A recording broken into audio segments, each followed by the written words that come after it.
বাঞ্ছা কল্পতরুভশ্চ কৃপা সিন্ধুভ্যেব চ পতিতানাং পাবনেভ্যো বৈষ্ণবেভ্যো নমো নমঃ।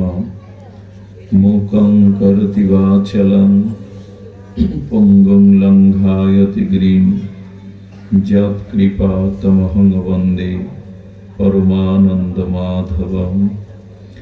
নারায়ণং নমস্কৃত্য নরং চৈব নরোত্তমং দেবীং সরস্বতীং ব্যাসং ততো জয়মুদীরয়ত।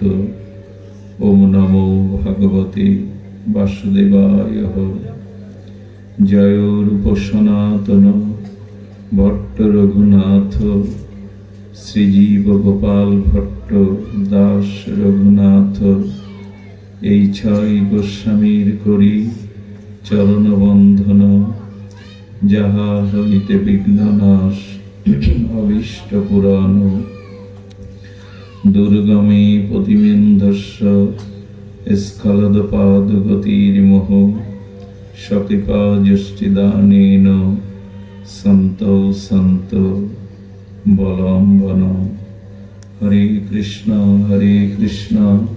কৃষ্ণ কৃষ্ণ হরে হরে, হরে রাম রাম রাম হরে হরে। শ্রী গুরু প্রেমানন্দে।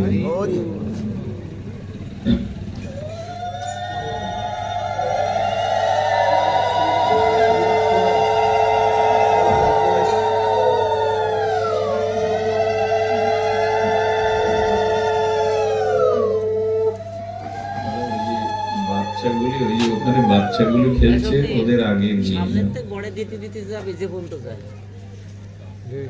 দাদা ওই কমিটির ওই যে মাঠে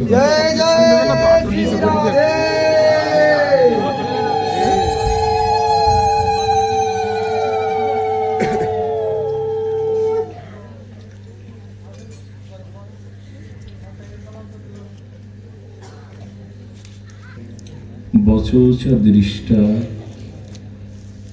গৃহাতেহ নৈরম ইন্দ্রিয়ায় অহমেব ন মর্তন্নাদিতি বুদ্ধ ধব মঞ্জসা।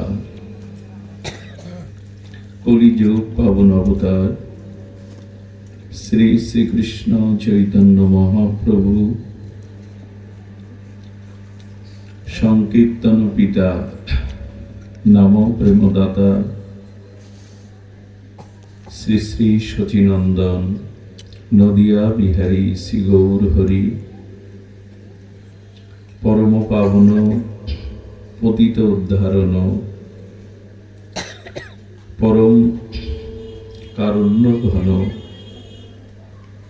পতিতের বন্ধু প্রেম চিন্তামণি দাতা শিরোমণি দয়াল নিতাই চাঁদের মহন কম্পায় শ্রী শ্রী গান্ধার্বিকা গিরিধারী অহৈতুকী করুণায়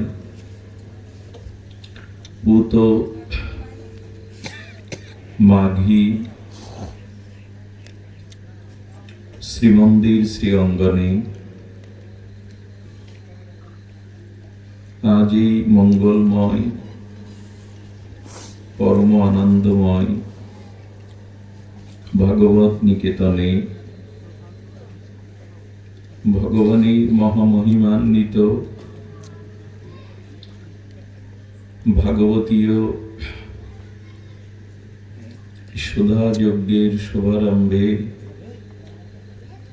অস্মাদীয় পরমারাধ্য শ্রী গুরুপাদ পদ্মে পরার্ধ কোটি দণ্ডবৎ প্রণতি। সমাগত মহাপ্রভুর প্রিয় অনুরাগী বৈষ্ণব কুল তিলকগণ, সংকীর্তন আচার্য রসজ্ঞবিদগণ, প্রেমা অনুরাগী সদীজন, শ্রদ্ধাশীলা ধর্মশীলা দেবী মূর্তি মাতৃশক্তি মাতৃগণ, সকল ভক্ত চরণে সশ্রদ্ধ দণ্ডবত প্রণতি।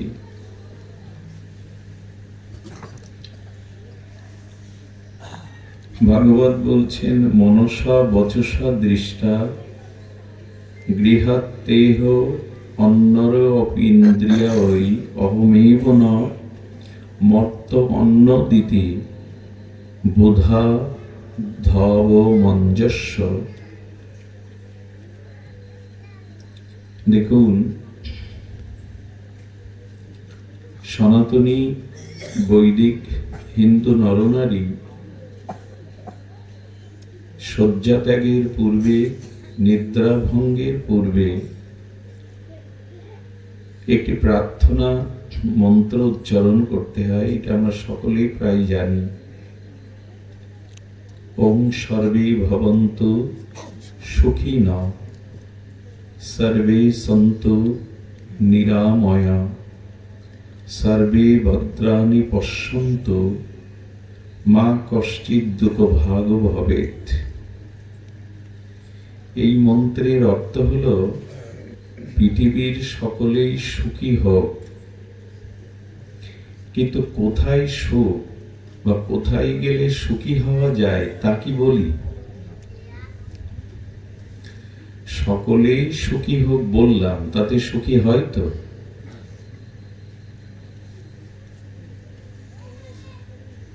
আচ্ছা, কেউ যেন দুঃখ না পায়,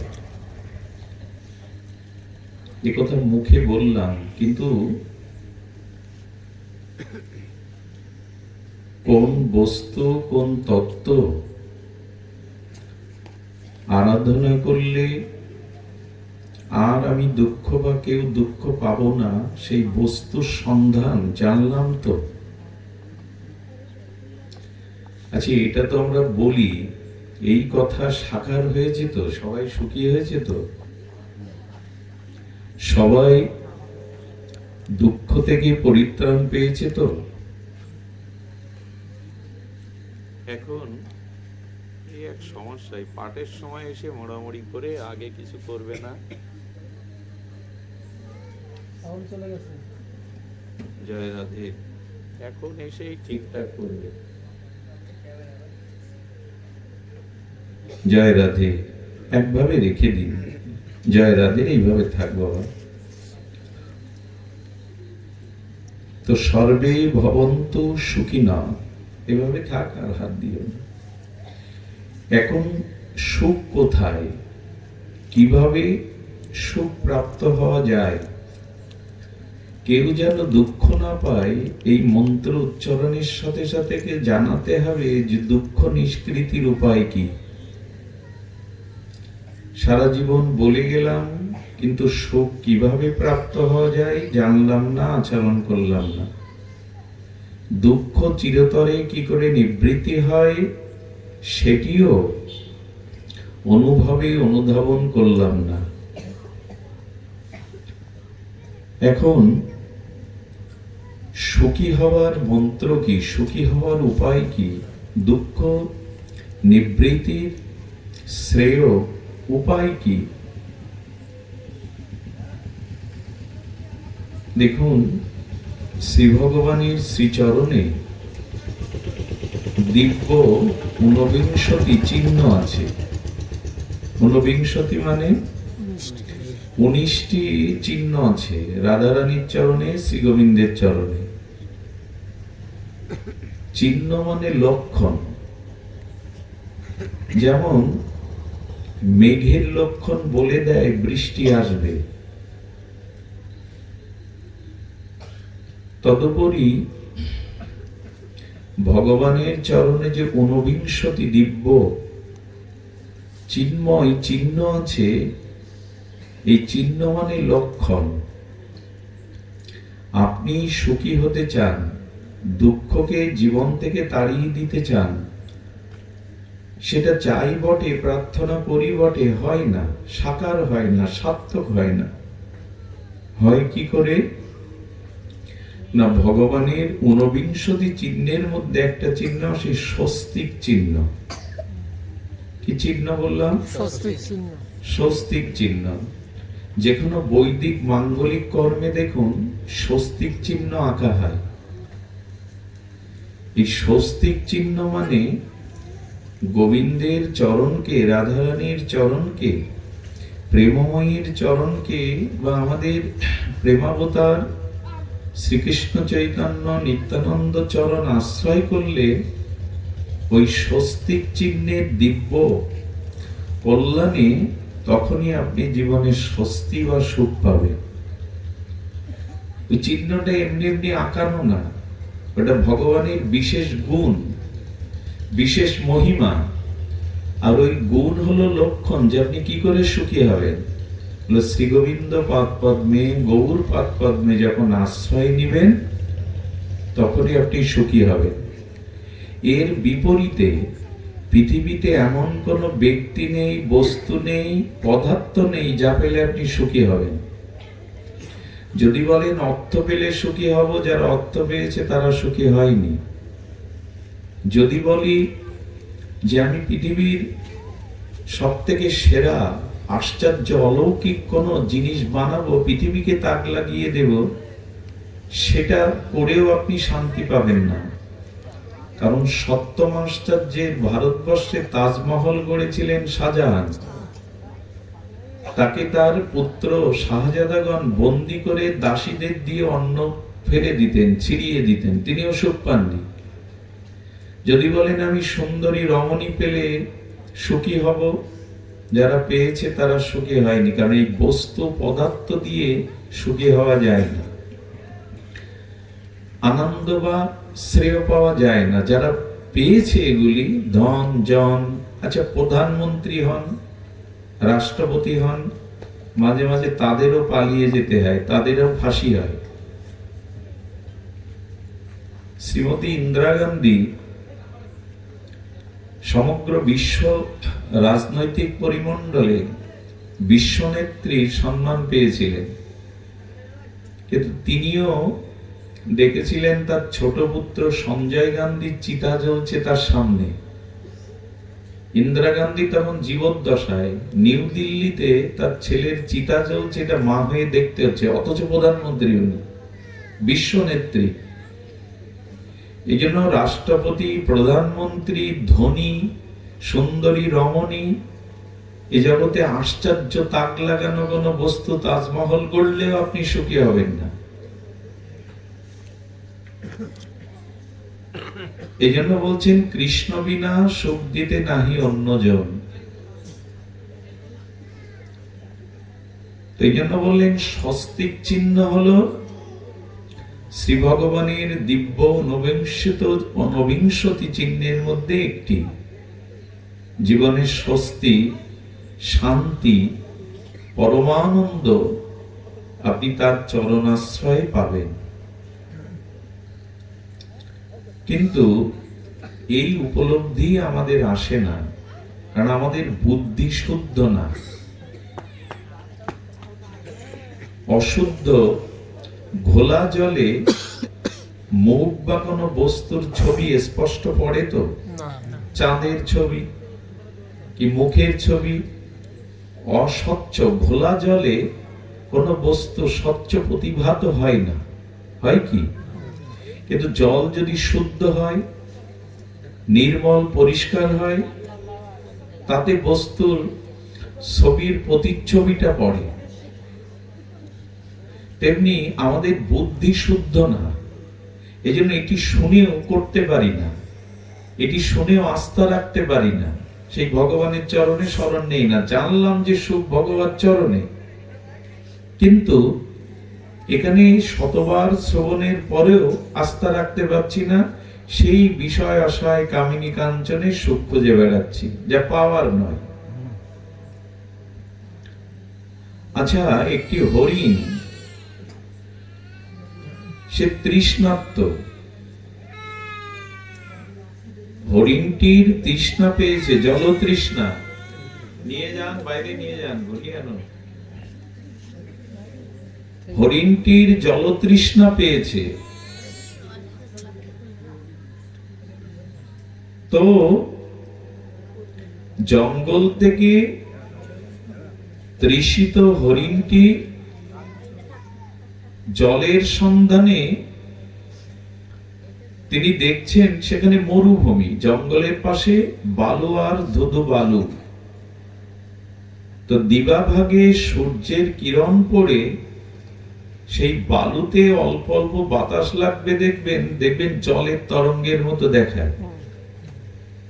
কখনো তাকিয়ে দেখবেন ধু ধু মরুভূমি বালুর উপরে সূর্যের কিরণ পড়লে কিছুটা বায়ুযোগে মনে হবে জল খেলছে, জলের তরঙ্গ বইছে। হরিণী মনে করেছে ওই তো জল, ওই তো সরোবর, ছুটে যাচ্ছে। যত যায় পায় না, সামনে দেখে আরো ছুটে যায়। এইভাবে ছুটতে ছুটতেই মূল্য তৃষ্ণা নিবারণ করা হলো না। কারণ জল মনে করেছিল, কিন্তু ওটি জল নাই, বালুর ওপরে সূর্যের কিরণে তরঙ্গায়িত হয়ে ঢেউয়ের মতো মনে হয়েছে। তেমনি মানুষ মনে করে কি, পায়ে হেঁটে যাওয়ার জায়গায় যদি সাইকেল হতো সুখ হতাম। সাইকেল হলে মাঝে মাঝে পড়ে গেল, পা কাটলো, টায়ার পাঞ্চার হয়ে গেল, বলছে এটা হাঁটাই ভালো ছিল, কিন্তু বুঝতে পারছে হাঁটার থেকে সাইকেল ভালো হলে ভালো হতো। এরপর মোটর সাইকেল আশা করলো, সেটাও মরণ সাইকেলের রূপ নিল, হাত পা ভাঙলো। মোটর সাইকেল অ্যাক্সিডেন্টে মরে বাঁচে কিছু হয়, কিন্তু বড় কার অ্যাক্সিডেন্ট হলে গাড়িও গেল, সেই সাথে মোটর সাইকেলে দুজন, কিন্তু বড় গাড়িতে 4-5 জনের ক্ষতি হলো। বিমান দুর্ঘটনা হলে তো 500 লোক মারা গেল। যতই জগতে মনে করবেন এর থেকে ওতে সুখ, এর থেকে আরো একটু এগিয়ে এসলো, তত ঝামেলা। একসময় পায়ে হেঁটে মানুষ বাজার ঘাট আত্মীয়র বাড়ি যেত, রোগ কম হতো, মানুষের শরীর পটি থাকতো।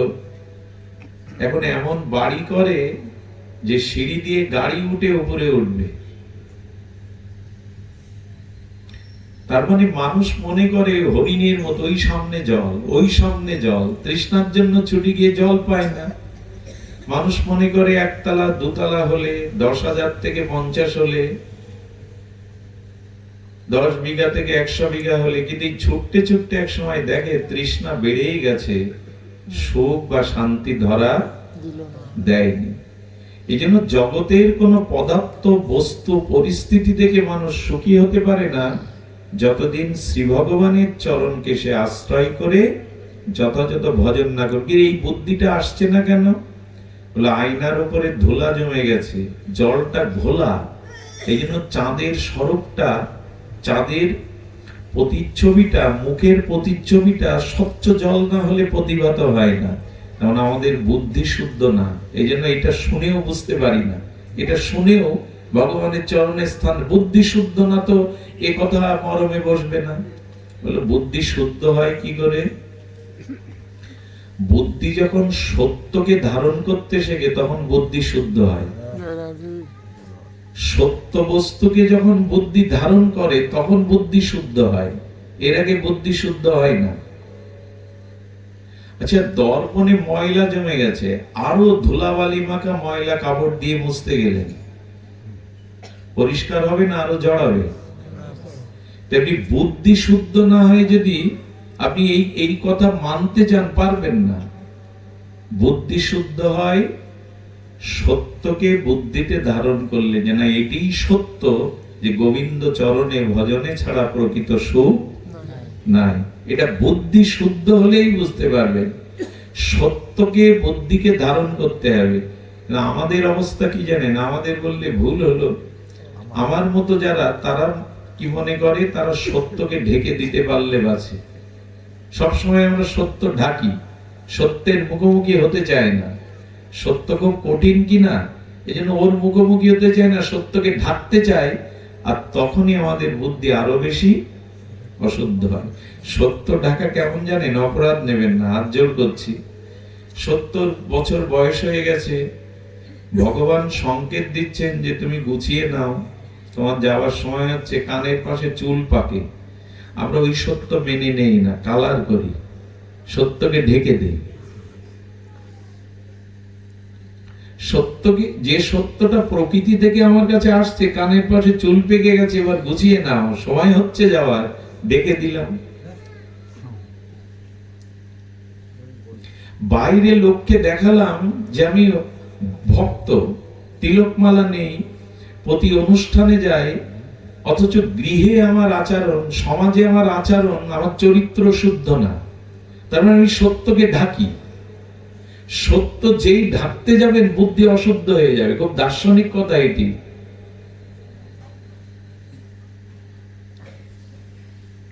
যেমন খুব ঘোলা জলের মধ্যে একটা পাত্রে ঘোলা জলে ফটকিয়ে দিয়ে দিলেন, কি হয়? জলটা পরিষ্কার হয়ে যায়।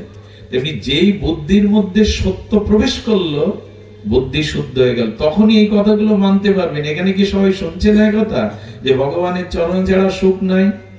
কিন্তু মানে না কেন? আচরণ করে না কেন? বুদ্ধি শুদ্ধ না। চাঁদের ছবিটা স্বচ্ছ জলে ছাড়া ঘোলা জলে পড়বে না। এর মানে চাঁদ নাই এটা না। আমাদের বুদ্ধি শুদ্ধ কবে হবে? সত্যকে যখন আপনি ধারণ করতে শিখবেন, মেনে নেবেন, তখন বুদ্ধি শুদ্ধ হবে। সত্যই আমাদের বুদ্ধিকে শুদ্ধ করে। এই জন্য সংসারের কোন বস্তুতে আজ পর্যন্ত মানুষ সুখী হয়নি। যেটুকু সে সুখ মনে করে ওটুকু তাকে দুঃখ দেওয়ার জন্য। ভোগ করতে গিয়েই রোগে ভুগি, শোকে ভুগি। এই জন্য যেটাকে সুখ মনে করি ওটা দুঃখ, বুঝতে পারি না। এখন এই বুদ্ধি শুদ্ধ হতে গেলে সত্যকে মনে করতে, মেনে নিতে হবে। আর সত্য তিনটি জিনিস দ্বারা, তিনটি তত্ত্ব যদি, তিনটি বিষয় যদি আমরা যথাযথ রূপে তত্ত্ব তো জানি, অনুভূতিতে আসে, তখন বুদ্ধি শুদ্ধ হবে। এই তিনটি জিনিসকে খুব মন দিয়ে শুনতে হবে। খুব দার্শনিক বিচার। কথা বলেন না বাসে।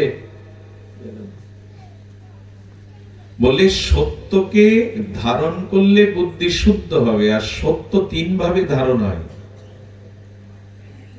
ভাগবত কি বলছেন দেখুন। মন, বাণী আর শরীর। শরীর, মন, বাণী। মন মানে কেন? ইন্দ্রিয়। মন হলো সমস্ত ইন্দ্রিয়ের রাজা। তাহলে শরীর, মন, বাণী, এই তিনটি যে তত্ত্ব, এর দ্বারাই আপনি সত্যকে প্রতিষ্ঠা করতে পারেন, এর দ্বারাই বুদ্ধিকে শুদ্ধ করতে পারেন, বিশুদ্ধ ভগবত শাস্ত্র জ্ঞান লাভ করতে পারেন, এর দ্বারাই আপনি সুখী হতে পারেন। অন্য কোনো পথ খোলা নেই। দেখুন, শরীর দিয়েই, আচ্ছা, একই মনুষ্য শরীর পেয়েছি আমরা।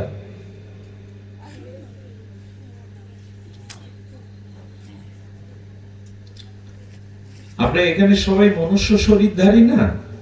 এখানে যারা এসেছি, নারী, পুরুষ, শিশু, কিশোর, সবাই মনুষ্য শরীরধারী। সবাই কি উদ্ধার হয়? বাবা কথা বলুন না। কেউ কেউ উদ্ধার হয়, আবার কারো কারো পতন হয়। হয় কিনা? না, সবাই উদ্ধার হয়ে যায়। সবার পতন হয় কি? অর্থাৎ কেউ উদ্ধার হলো, কারো পতন হলো, কিন্তু শরীর তো একই।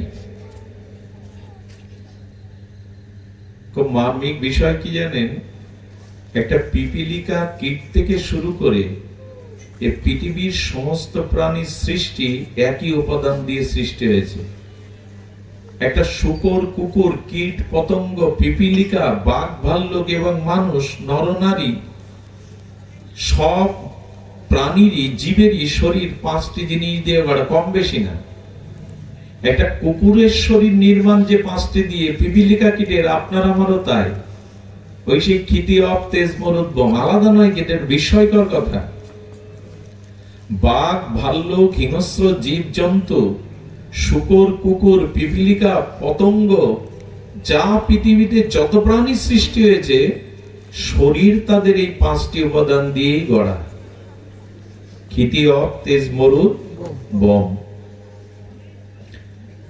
আসলে এখন কেউ তত্ত্ব কথা শুনতে চায় না, লীলা কথা শুনতে চায়। কিন্তু তত্ত্ব না জানলে লীলা থেকে পড়ে যাবেন। ভিত ভালো না করলে রানা প্লাজার মতো ভেঙে পড়বে, মানুষ মারা যাবে। আগে তত্ত্ব জানতে হয়, তারপরে লীলা। তত্ত্ব একটু কঠিন হলেও জানা চায়। তো সকলের শরীর এক তত্ত্ব দিয়েই নির্মাণ, কিন্তু কেউ উদ্ধার হলো কম বেশি দেওয়া নয়। আচ্ছা, তারপরে দেখুন তো, একই 5টি বিষয় দিয়ে শরীর তৈরি হলো, তারপরে কি হলো? 24 ঘন্টা দিন রাত সবার জন্য না কারো কারো জন্য? প্রধানমন্ত্রীর জন্য 36 ঘন্টা আর আমার জন্য 24 ঘন্টা, এরকম নাকি? পৃথিবীর সমস্ত প্রাণীদের মধ্যে দিন রাত কয় ঘন্টা? এখানে ভাগ করেছে কি ভগবান যে তোমাকে বেশি দিলাম, ওকে কম দিলাম দিন রাত? সূর্যের আলো, বাতাস, এগুলো কারো কম বেশি দেয় কি? অর্থাৎ ভগবান বলছেন সবার শরীর এক তত্ত্ব দিয়েই আমি গড়েছি, পঞ্চত্ব। সবার জন্য 24 ঘন্টা সমান সুযোগ, সকলের জন্য আলো বাতাস একই দিয়েছি, কিন্তু কেউ উদ্ধার হচ্ছে, কারো পতন হচ্ছে কেন? কারণ হলো এই শরীরটা যে কাজে সমর্পণ করলে, যে কাজে লাগালে এই মনুষ্য শরীর দিয়ে ধর্ম সাধনার দ্বারা উদ্ধার হতে পারবো, সেই কাজটি আমি করছি না। আর যে কাজ করলে এই শরীর দিয়ে আমার পতন হবে, ধ্বংস হবে, নরকে যেতে হবে, সেই কাজ করলে আমি সেখানেই যাব। দেখুন, শরীর ছাড়া কিন্তু উদ্ধার বা পতন দুটোই শরীর কারণ। কি করে বোঝায় বলুন তো?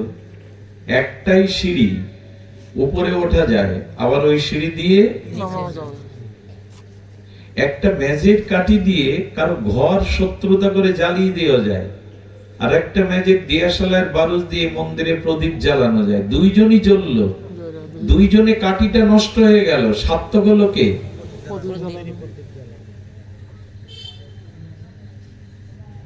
আমরা ওই মন্দিরের প্রদীপ হয়ে ভগবানের সামনে নিজেকে আলো দিতে পারছি না, আমরা অন্যের সর্বনাশের জন্য শরীরটা কাজে লাগাচ্ছি। সময় সুযোগ সবার সমান, শরীরও সবার ওই 5টা জিনিস দিয়ে ওরা কম বেশি দেয়নি, কিন্তু শরীরটাকে ভগবত চরণে সমর্পণ করে সৎ সত্য সুন্দরের কাজে লাগাচ্ছি না, লাগাচ্ছি ভোগের কাজে, সর্বনাশের কাজে। এই জন্য এই শরীর দিয়ে কেউ উদ্ধার হতে পারে, এই শরীর দিয়ে আবার সে পতন হতে পারে। শরীর হলো খালু ধর্ম সাধনাম, এটি এই শরীর দিয়ে সাধনাও হয়, আবার অসাধনও হয়। নির্ভর করছে আপনার ওই বুদ্ধি শুদ্ধর উপরে, বুদ্ধি শুদ্ধতার উপরে। আপনি মেজের দিয়াশালার বারুদ দিয়ে ঘর জ্বালাবেন কারণ না মন্দিরে প্রদীপ, যে দুটো কাঠি কিন্তু পুড়ে গেল, সার্থক হলো যে মন্দিরে প্রদীপ জ্বাললো। আমরা জ্বালতে পারছি কিনা এটার উপর নির্ভর করবে ওই বুদ্ধি শুদ্ধ হলে। আচ্ছা, শরীর গেল, যদি বাণী বলি, এই বাণীতেও উদ্ধার বা পতনের কারণ।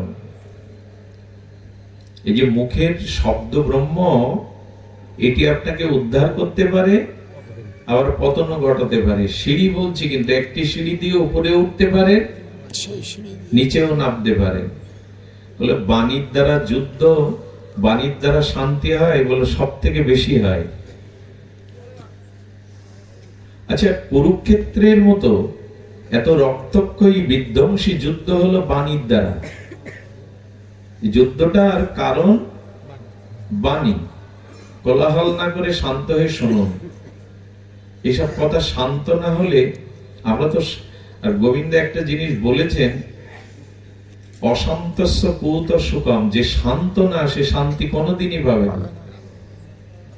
আচ্ছা, আপনি মন দিয়ে ভগবানের উপাসনা করবেন, উপাসনা তো মন দিয়ে হয়, তো শরীর যদি শান্ত না থাকে মন উপাসনায় বসবে? দৌড়াতে দৌড়াতে ধ্যান করা যায়? ধ্যান করা যায় কি? এইখানে মানুষ শান্ত পর্যন্ত হয় না, তো সে শান্তির আশা করে কোথায়? গতকাল বলেছিলাম আমাদের স্বভাব এমন হয়ে গেছে, এখান থেকে মাঝে মাঝে উঠে গিয়ে বিড়ি টেনে আসে মানুষ, আবার পাঠ শুনতে শুনতে চার মুখওয়ালা কোটো বের করে, তাতে পানের সাথে জর্দা অমুক তমুক 4 রকম কোটোর মুখ। ভগবত রস পান করবে না ওর রস পান করবে? এখানে বসে ওই রস পান করা যায়। একটা চা মেরে দিয়ে আসলো বাইরে দিয়ে এসে, বাজার বসেছে চা খাবো না, পাপড় খাবো না, এসছে ভাগবতে। এই জন্য চঞ্চল যারা, অশান্ত যারা, তারা শান্তি চুপচাপ এক জায়গায় 3 ঘন্টা বসলে বসা সিদ্ধ হয়, আসন সিদ্ধ হয়। উপাসনা ধ্যান টান তো অনেক উপরে, আগে ভালো করে শান্ত হয়ে এক আসনে 3 ঘন্টা বসতে শেখো, তবে আসন সিদ্ধি হবে। আমরা তাও পারি না। কেউ কেউ মনে মনে বলছে তোমার তো আর মাজা ব্যথা নেই আমার মতো, হাড়ের দোষ নেই, এরকম আবার যুক্তিবাদী মন তো মানুষ মনে মনে বলে বসে। তো যদি হাড়ের দোষ থাকে দাঁড়িয়ে স্থির হয়ে শুনুন, চেয়ারে বসে স্থির হয়ে শুনুন, আপত্তি নাই।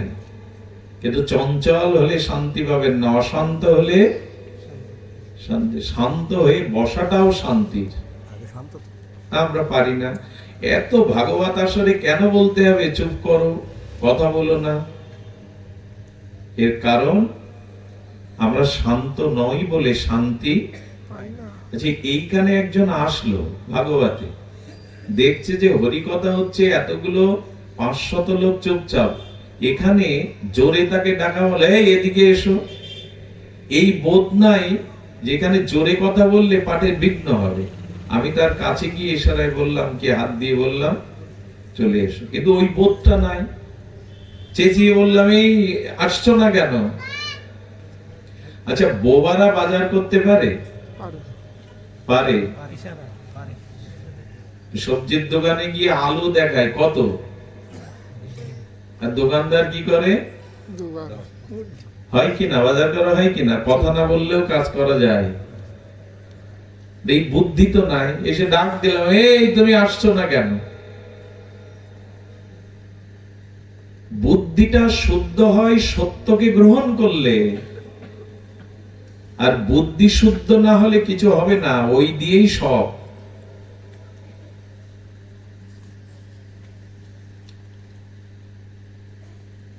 সুধীজন, বলছিলাম শরীর পতনেরও কারণ, উদ্ধারেরও কারণ, কিন্তু শুধু শরীর দিয়ে পতন উদ্ধার হয় না, এর সাথে বাণীর যোগ করা হয়েছে। দেখুন কি বলছেন, মনসা বচসা দৃষ্টা।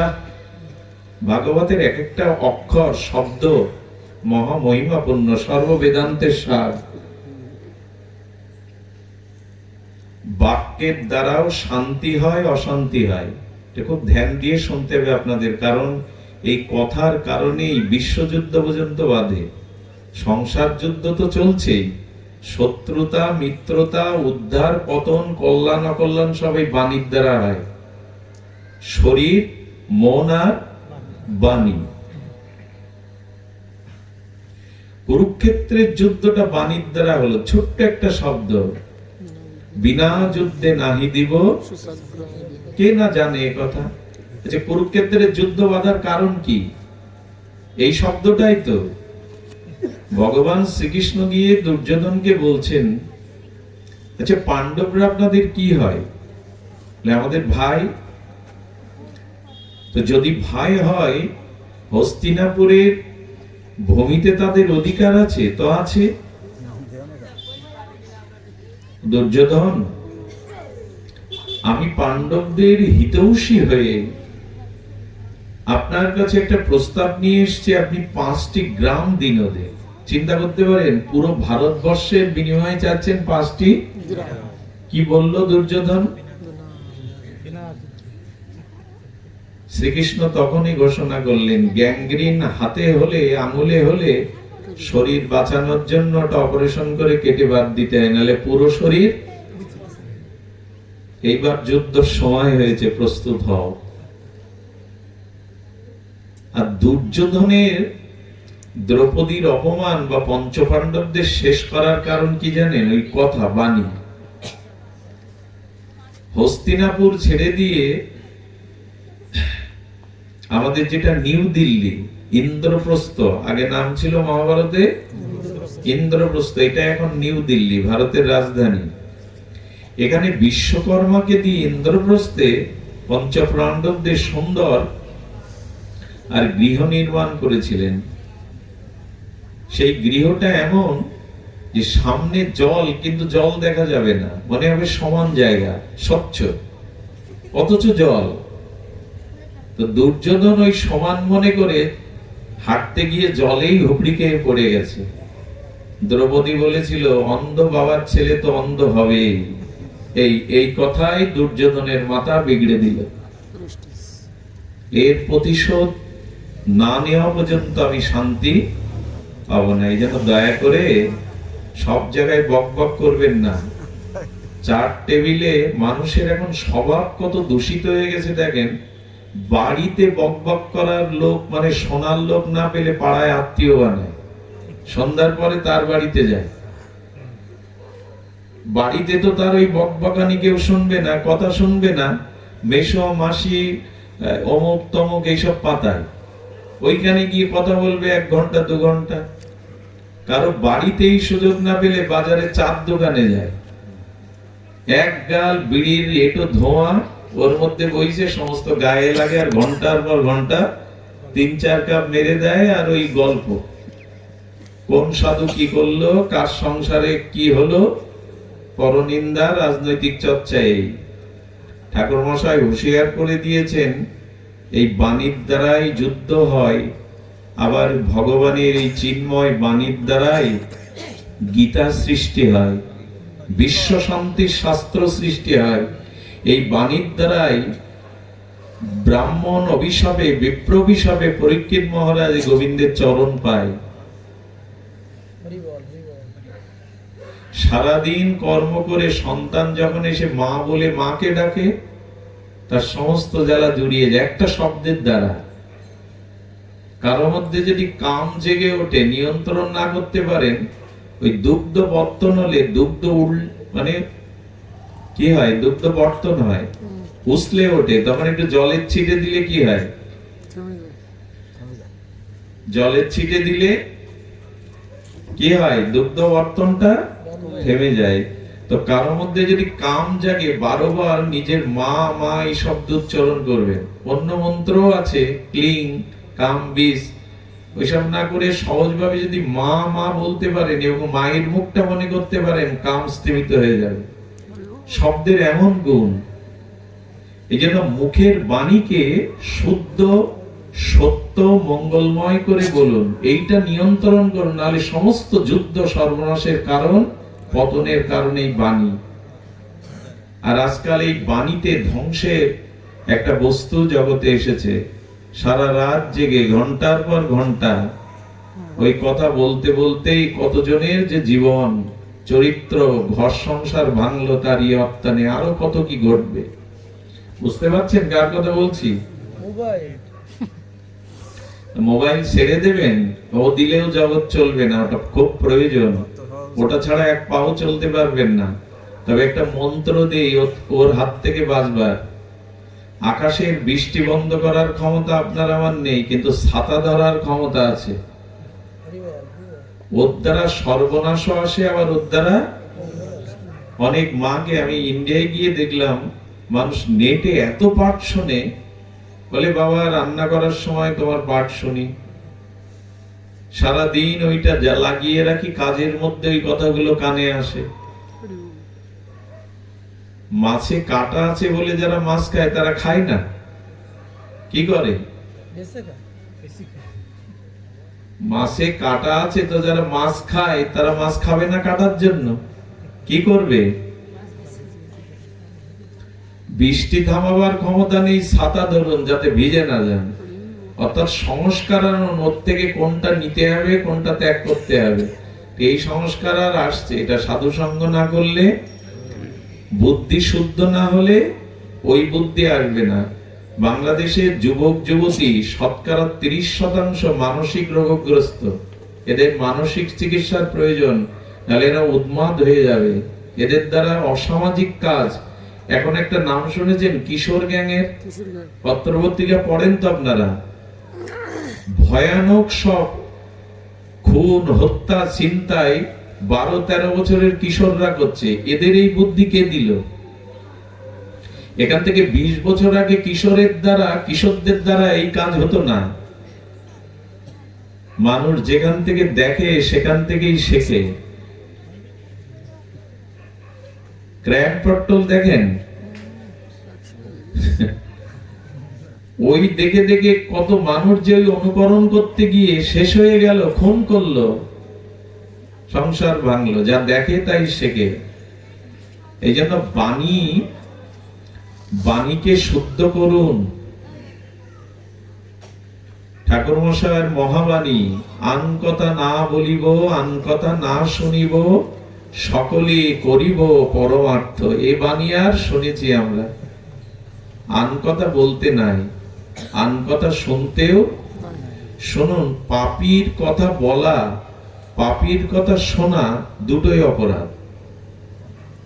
পাপ বা পাপীর কথা মুখে বলা আর পাপ বা পাপীর কথা কানে শোনা দুটোই, যে খুন করে আর যে খুনের পরিকল্পনা করে, দুজনের 302 ধারার ফাঁসি হয়। মানুষের দিকে লক্ষ্য করবেন, অন্য কথা নাই। পরনিন্দা, পরচর্চা, কে কি করলো, এছাড়া সারাদিন কথাই নেই।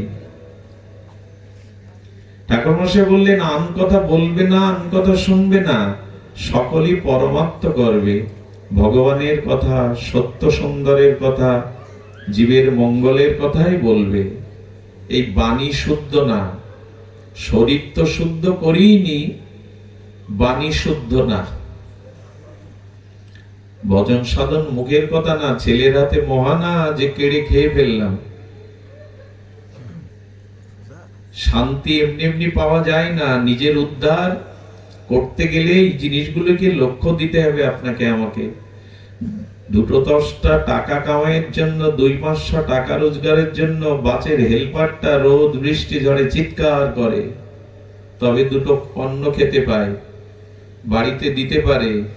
টাকা রোজগার করতে গিয়ে মাথার ঘাম পায়ে ফেলেন, আর ভগবান লাভ করতে গেলে, শান্তি পেতে গেলে, নিজের উদ্ধার করতে গেলে মুখোমুখি হয়ে যাবে। আর আমাদের ধারণা এই, যাগ যজ্ঞ পূজা পার্বণ, ভালো মন্দ খাওয়া, নতুন পোশাক পরা, লাইট প্যান্ডেল করা, হয়ে গেল ধর্ম। এতেই সব হয়ে গেল। অত সোজা। উৎসবটাকেই আমরা এখন ধর্ম মনে করেছি। আত্মীয় আসবে, জামাই মেয়ে আসবে, লোকজন আসবে, লাইট প্যান্ডেল হবে, 2-5 দিন বেশ ঘোরাঘুরি খাওয়া খাওয়ি হবে, মাতিয়ে দিলাম, হয়ে গেল যজ্ঞ, হয়ে গেল পূজা।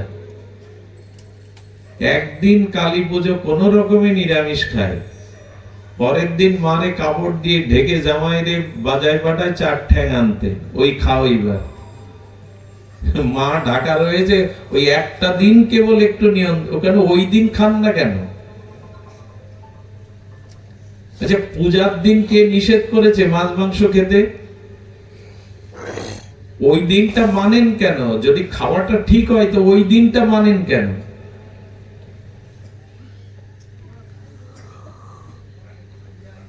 মাকে সামনে রেখে ওই করি। সুধীজন,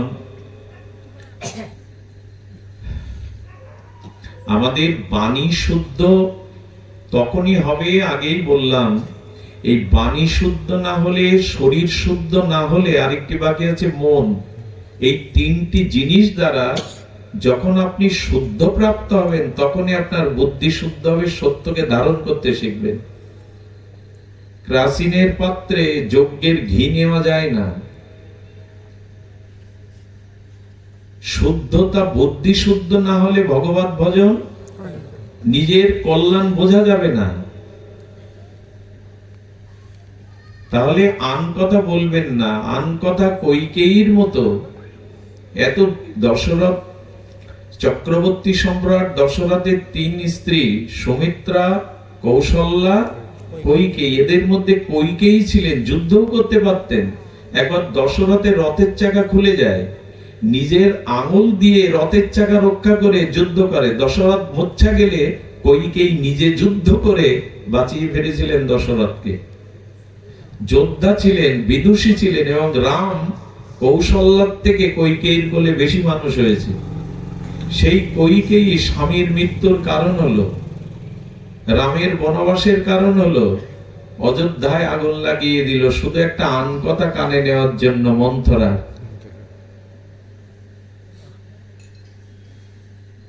এই জন্য দয়া করে কথা সংযত হয়ে বলতে হবে, কথা সত্য হিত করে বলতে হবে। আন কথা বলতে গেলেই 10টার মধ্যে 2টো আপনার শত্রুতার কারণ হয়ে যাবে, অপরাধের কারণ হয়ে যাবে। এই জন্য বাণীকে শুদ্ধ করুন। আমি দেখেছি যারা চলতে ফিরতে ভগবানের নাম হরি নাম নিতে থাকে, এদের কথা বলতে ভালো লাগে না। কথা যেটুকু বলে খুব সতর্ক হয়ে বলে, ভেতরে নাম চলতে থাকে তো নাম তাকে নিয়ন্ত্রণ করে। যে যত নামই তার বাক্য তত কমে যাবে। সুধীজন, কয়টা গেল? মনসা বচসা দিষ্টা। তো ভাগবতে বলছেন এবার হলো মন। আমরা একটা শুনলাম শরীর, আর একটি কি শুনলাম? বাক্য। এবার হলো মন।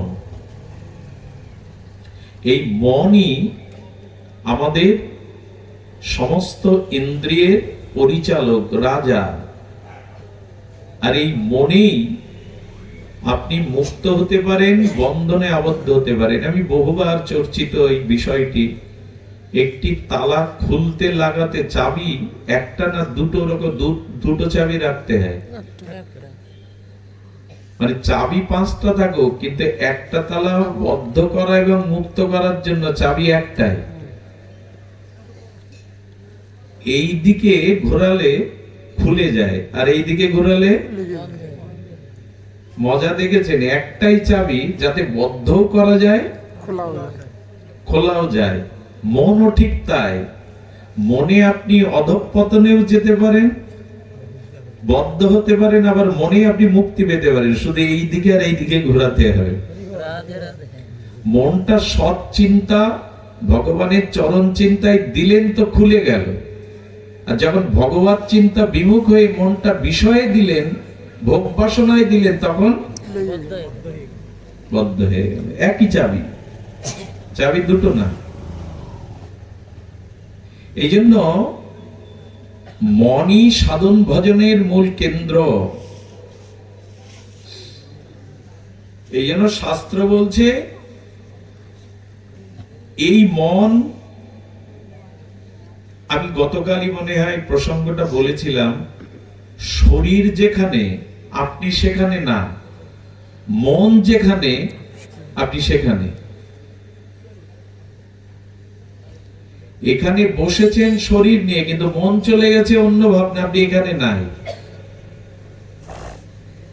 এই জন্য ভজন সাধন যা কিছু,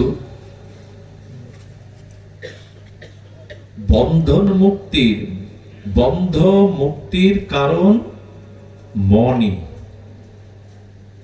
কিন্তু একটা মজার কথা দেখুন, মন, শরীর, বাক্য, এগুলিকে কে পরিচালনা করে?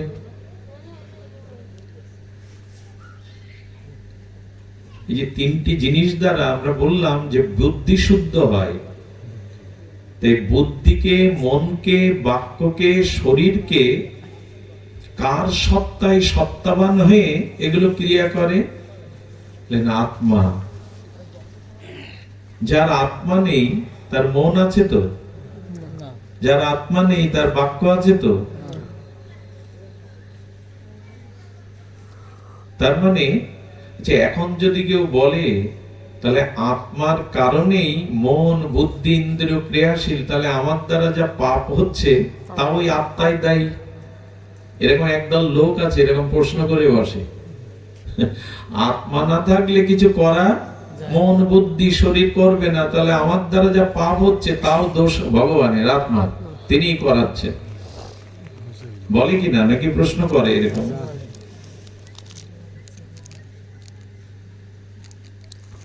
আত্মা না থাকলে বুদ্ধি, কিন্তু আত্মা হলো আমাদের ভিতরে যে জীবাত্মা বা পরমাত্মার চিৎকন অংশ আছে, এটা সাক্ষী স্বরূপ। সাক্ষী স্বরূপ কেমন? এই যে একটা টিউবলাইট জ্বলছে, এখানে রাত 12টা পর্যন্ত জুয়া খেলতে পারেন, তাস খেলতে পারেন, আবার ওই আলোতে এখন আমরা ভাগবত পাঠ আর ভাগবত অনুষ্ঠান করছি। এই যে দুটো ক্রিয়ার দায়কে আলো নেবে? কথা বলুন, নেবে? কারণ কি? ওর আলোতেই তো করছি। নেবে না কেন? ও সাক্ষী স্বরূপ। ও আমাকে বলে দিচ্ছে না যে তুমি জুয়া খেলো বা পাঠ করো, কোনোটাই বলছে না ভালো মন্দ, শুধু সাক্ষী।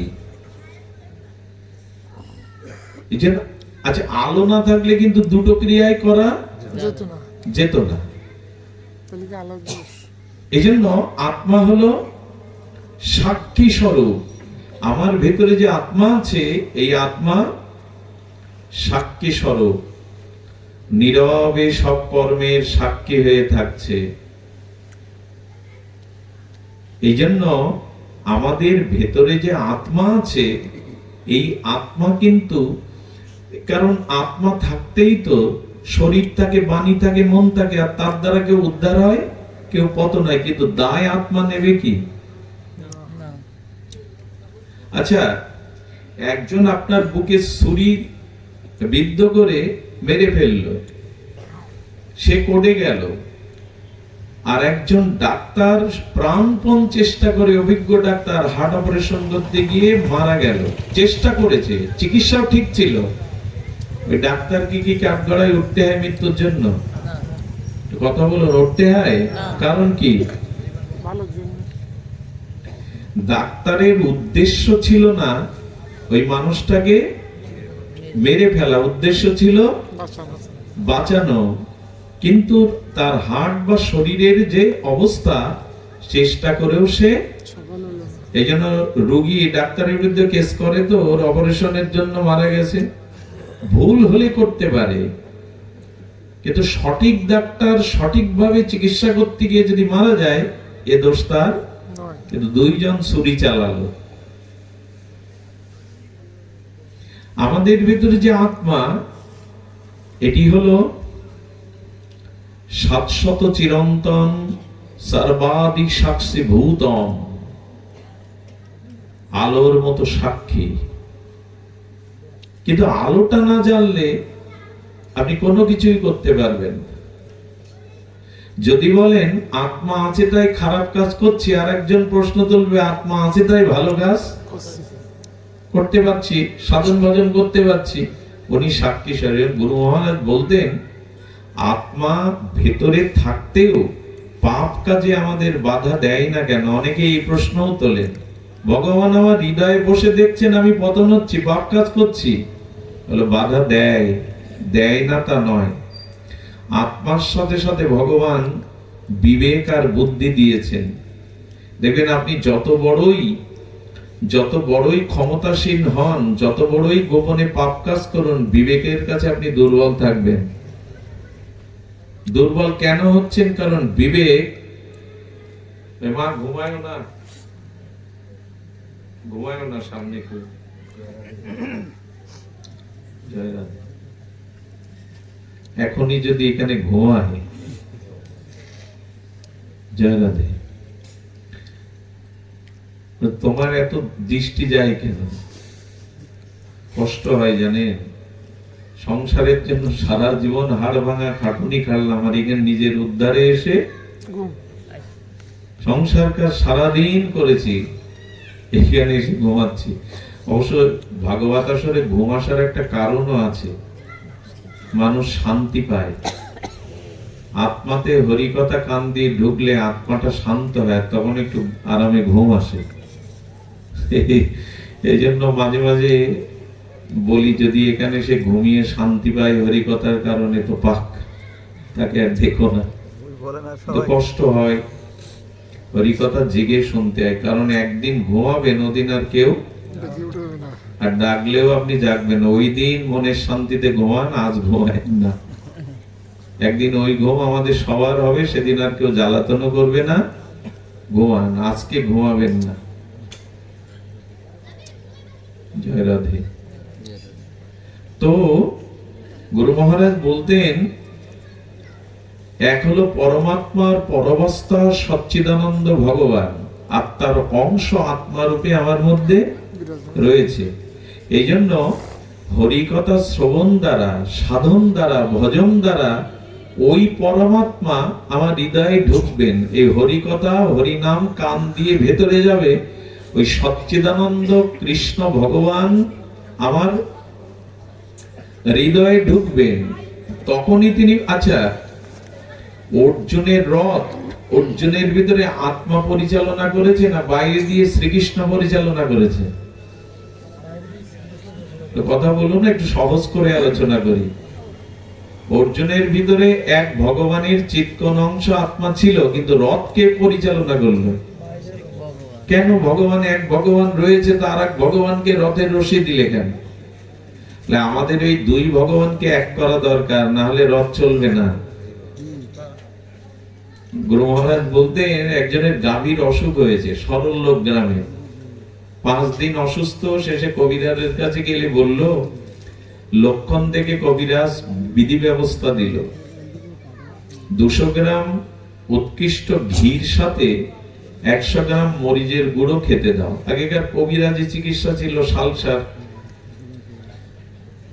কবিরাজ চলে যাওয়ার পরে চিন্তা করছে, আমি 5 দিন গাভীর দুধ দহন করিনি, 5 দিনে যদি 10 কেজি করে দুধ ধরি, কি 5 কেজি করে 25-30 কেজি দুধ ওর মধ্যে রয়ে গেছে, 5 দিন দহন করেনি। তার মানে 5-25 দুধে 200 গ্রাম ঘি ওর মধ্যে রয়েই গেছে। এখন ও করেছে কি, 100 গ্রাম গোলমরিচ বাইরে দিয়ে খাইয়ে দিয়েছে, তাতে গরু যায় অবস্থা। গরু যখন যায় ছটফট করছে, কবিরাজকে ডেকে বলছেন, কি বিধি ব্যবস্থা দিলেন, শেষ করে দিলেন? বলেন, আমি যা যা ব্যবস্থা দিয়েছি তা কি ঠিক ঠিক পাইয়েছো? বলেন, হ্যাঁ, 5 দিন দুগ্ধ দহন করিনি, ওর মধ্যে 25 কেজি দুধ তত্ত্ব রয়ে গেছে, 25 কেজিতে তো 200 গ্রাম ঘি হবে। ঘি আর বাইরে দিয়ে কি খাওয়াবো? 100 গ্রাম মরিচের গুঁড়ো খাইয়েছে। আচ্ছা, গাভীর দুধ 5 দিন দহন করলে না, তাতে ঘি তত্ত্ব হবে তো ওর মধ্যে? বলেন, বোকা হাদারাম, আরে বাইরে দিয়ে ওই দুধটা দহন করে বাইরে আনতে হবে, দুধটা ঘন জাল দিতে দিতে সর হবে, দধি করতে হবে, ওইটার ভোরবেলা মন্থন করতে হবে, তার থেকে উৎকৃষ্ট মাখন উঠবে, ওই মাখন অগ্নিতাপে ঘি করে ওর ভেতর থেকে দুগ্ধটা নিয়ে আবার পরীক্ষা করে ঘি করে ওর মধ্যে ঢোকাতে হবে, তবে ভালো হবে। তেমনি আমার মধ্যে আত্মা আছে, সেটা ওই গাভীর ভেতরে দুধ থাকার মতো। গুরু মহারাজ বলছেন, সদ্গুরুদেবের চরণাশ্রয় করে হরিকথা হরিনাম ভগবত ভজন করতে করতে করতে দুধ যেমন মাখন হচ্ছে, ঘি হচ্ছে, ভজন করছেন, সাধু সঙ্গ করছেন, পাপ দূর হচ্ছে, ভগবানের অতিমতি হচ্ছে, নিষ্ঠা হচ্ছে, প্রেম ভক্তি হচ্ছে, ওই পরপর দুধ ঘি হচ্ছে। তখন ওই হরিকথা হরিনাম ভজন কান দিয়ে ভগবানকে ভেতরে ঢোকাও, উনি তোমার ভেতরে বসে রথ পরিচালনা করবেন, তোমাকে এবার আর পাপের পথে যেটা ভজন সাধন সাধু সঙ্গ হরিনাম হরিকথা গ্রহণ না করলে ভেতরে আছে ভগবান, তাতে কাজ হবে না আত্মারূপে। আমাদের ওই এক যুক্তি, আমি তোমাদের মতো বোকা নাকি? ওই মাটিতে গিয়ে বসে কে কি বললো, কোথা থেকে কে এলো, বক বক করলো তাই শুনবো? আমি বনে মনে ভগবানকে ডাকি। একদল এরকম বলে, আমি ঘরের মধ্যে বনে মনে ডাকি, আর এটা সে মনে মনেও ডাকো। আচ্ছা, কেউ যদি আয় করে, বহু কোটি টাকা আয় করে বলে যে আমি 30 বছর বসে খাবো, তার এই কথাটা মানায়? আয় করে জমিয়ে রেখেছে ব্যাংক ব্যালেন্স। কিন্তু ভিখারি যদি বলে আমি বসে বসে খাবো, তা আগে ভজন সাধন করো, প্রেম ভক্তি লাভ করো, এইবার ডুব দাও ঘরের কোণে, আর তোমার কোথাও যাওয়া লাগবে না। ভজন নেই, সাধন নেই, বলিয়া ওড়ায় আমি মনে ডাকি, আড়ালে ডাকি। ওই বসে গেলে সব শেষ। নেই তো বুঝিতা কি বসে খাবে তুমি মনে? আমি লোক দেখানো তোমাদের মধ্যে ছুটি না। এসব কথাগুলো আহাম্মকের কথা। কারণ সাধু সঙ্গ ব্যতীত আজ পর্যন্ত কারো ভগবত কৃপা প্রেম ভক্তি লাভ হয়নি, হবেও না। যা কিছু জীবনে প্রাপ্তি সৎসঙ্গ বা সাধু সঙ্গের দ্বারা। এই জন্য লব মাত্র সাধু সঙ্গে সর্বসিদ্ধি হয়। এর আগের লাইনটা কি? সাধু সঙ্গ সর্ব। পৃথিবীতে এমন কোন ধর্ম নেই, গ্রন্থ নেই, যিনি এই কথা স্বীকার করেননি যে সাধু সঙ্গ ব্যতীত কারো ভক্তি প্রেম জাগতে পারে না। সব শাস্ত্র বলেছে।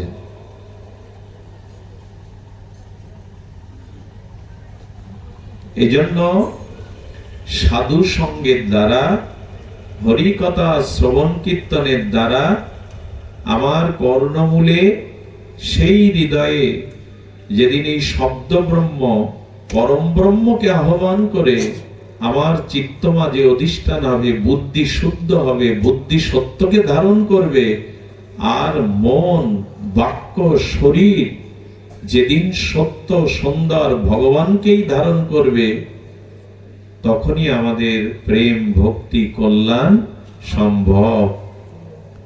এই জন্য মন বাণী শরীর এই তিনটি যদি আপনার যথাযথ সদাচার সত্য সুন্দরের অনুশীলন করতে পারেন, এক কথায় সাধনা করতে পারেন, তার দ্বারা বুদ্ধি শুদ্ধ হবে। বুদ্ধি শুদ্ধ হলে বুদ্ধি মনকে নিয়ন্ত্রণ করবে, আর মন ইন্দ্রিয় বাক্য বুদ্ধি সেই আত্মার মধ্যে বাইরে ভগবান করুণা করে আপনার হৃদয়ে অধিষ্ঠান হয়ে আপনার কল্যাণময় জীবনে শান্তি, দুঃখ নিবৃত্তি, সুখ আনবে। এই জন্য প্রথমে কি বলে আমরা সূচনা করেছিলাম? ওং সর্বে ভবন্তু সুখিনা। প্রতিদিন বলি সকলেই সুখী হোক, কিন্তু কি করে সুখ আসবে, কোথায় সুখ পাওয়া যায় এটা বললাম না। আর সেই সুখ পাওয়ার এই হলো পন্থা, উপায়। স্মরণে থাকে না, এই জন্য আমরা আবার বলি অনেকে, শরীর মন বাক্য এই তিনটিকে যদি আপনি কল্যাণ মঙ্গল শ্রেয়র পথে নিয়ে যান, আর বুদ্ধিকে সত্যকে ধারণ করে শুদ্ধ করতে পারেন, তখনই আপনি প্রকৃত শান্তির সন্ধান পাবেন। তখনই দুঃখের হাত থেকে আপনি চিরতরে, কারণ ভগবত চরণ প্রাপ্ত হলে। আর আমাদের ভাগ্য দেখুন, ধ্রুব মহারাজ এত শিশুকালে গহীন জঙ্গলে কত তপস্যা করলেন, কত এক পায়ে দাঁড়িয়ে, 15 দিন না খেয়ে, কোনোদিন জল খেয়ে, পাতা পেয়ে, বাঘ সিংহ সাপাত সংকুল জীবজন্তুর মাঝে এত ভজন করে করে দেবশ্রীপাদের কৃপা পেয়ে আর ভগবান সম্মুখে উপস্থিত হলেন নারায়ণ। ভগবান ধ্রুবকে বলছেন, ধ্রুব বর নাও, আমাকে যে পাই তাকে কিছু আমি প্রদান করি, বর নাও। ভগবানকে দর্শন করে ধ্রুবের এত পরমানন্দ হয়েছে, বলছেন তোমাকে পেলে আর পাওয়ার কিছু থাকে না, কিছুই চাই না। কিন্তু ভগবান বলছেন, মায়ের স্তনের দুধ টেনে শিশু না খেলে মায়ের বুক ব্যথা হয়, ভারী হয়, কিছু চাও না হলে আমার বুকে ব্যথা করবে। তো বলছেন আপনি যা চাইবো দেবেন? বলে হ্যাঁ ধ্রুব চাও। আচ্ছা আমি তোমাকে প্রস্তাবটা দিচ্ছি, তুমি পৃথিবীর রাজা হতে চাও, এক্ষুনি করে দিতে পারি। পৃথিবী না, তুমি স্বর্গের দেবরাজের ইন্দ্রের পদ চাও, আমি দিতে পারি। শুধু তাই না, আমি তোমাকে ব্রহ্মার পদও দিতে পারি। তুমি যদি আমার বৈকুণ্ঠ চাও তাও আমি দিয়ে দিতে পারি। চাও। ভগবান কি লোভ দেখাচ্ছেন? মিথ্যা আশ্বাস দিচ্ছেন না। ধ্রুব চাইলে এগুলো দিতে পারেন। ধ্রুব নীরব। বলছেন জগতের কোন রাজ্য পদ চাই না, স্বর্গের দেবতার ইন্দ্রপদ চাই না, ব্রহ্মপদও চাই না। ভগবান তখন মনে করছেন বলবে এবার আমাকে চাই। ধ্রুব বলে বসেছেন আমি তোমাকেও চাই না। অবাক হওয়ার মতো বিষয় না? সাক্ষাৎ ভগবান সম্মুখে দাঁড়িয়ে যে তোমাকে চাই না। ভগবান তখন বলছেন কি চাও? আমাকে চাও না কি চাও? তখন বলছে যা চাইবো তা আপনাকে প্রতিজ্ঞা করতে হবে, দিতে হবে। মাথায় হাত রাখো। আচ্ছা মুক্তি চাও না? বলে তাও চাই না। মুক্তি আমার দরকার নেই, মুক্তি আমার পিছনে ছুটবে, আমি মুক্তি চাইবো না। টিকাকারগণ লক্ষণ করছেন যাদের সন্ধ্যাবেলায় 2 বোতল লাগে বা 1 বোতল লাগে, তো এটা খেয়ে কি হয় জানেন? এত মাতোয়াল হয়ে যায়, রাতে কোথায় পড়ে থাকে, অঙ্গের কাপড় চোপড় কখন খুলে যায় সে বলতে পারে না। তো বলছেন তোমার ভক্তি মদিরা পান করে আমি এমন আমোদিত হব যে আমার মুক্তি কখন আসবে, আমার পেছনে ছুটবে তাও আমি জানি না। মুক্তি আমি চাইতে যাব কেন? ভক্তির কি মহিমা! বলছেন মাথায় হাত রাখতে হবে, রেখে বলছেন চাও। বলেন তোমাকে চাই না। ভক্তি প্রবহতাং মহি যে প্রসঙ্গ, হে ভগবান, যা হৃদয় বুদ্ধ শুদ্ধ সুন্দর ফল্গু ধারার ন্যায়, যে ভক্তের হৃদয়ে যে নিষ্কিঞ্চন কেবলা শুদ্ধ, তোমার প্রেমিক ভক্তের হৃদয়ে নিত্য নিরন্তর তোমার নাম রূপ লীলা ভক্তির প্রবাহ গঙ্গা বইছে। সেই প্রেমিক ভক্তের চরণে সঙ্গে বসে আমি তোমার নাম রূপ লীলা কথা শুনতে চাই, তোমাকে চাই না। তোমার প্রিয় ভক্তের চরণে বসে তোমার নাম রূপ লীলা কথা শুনতে চাই।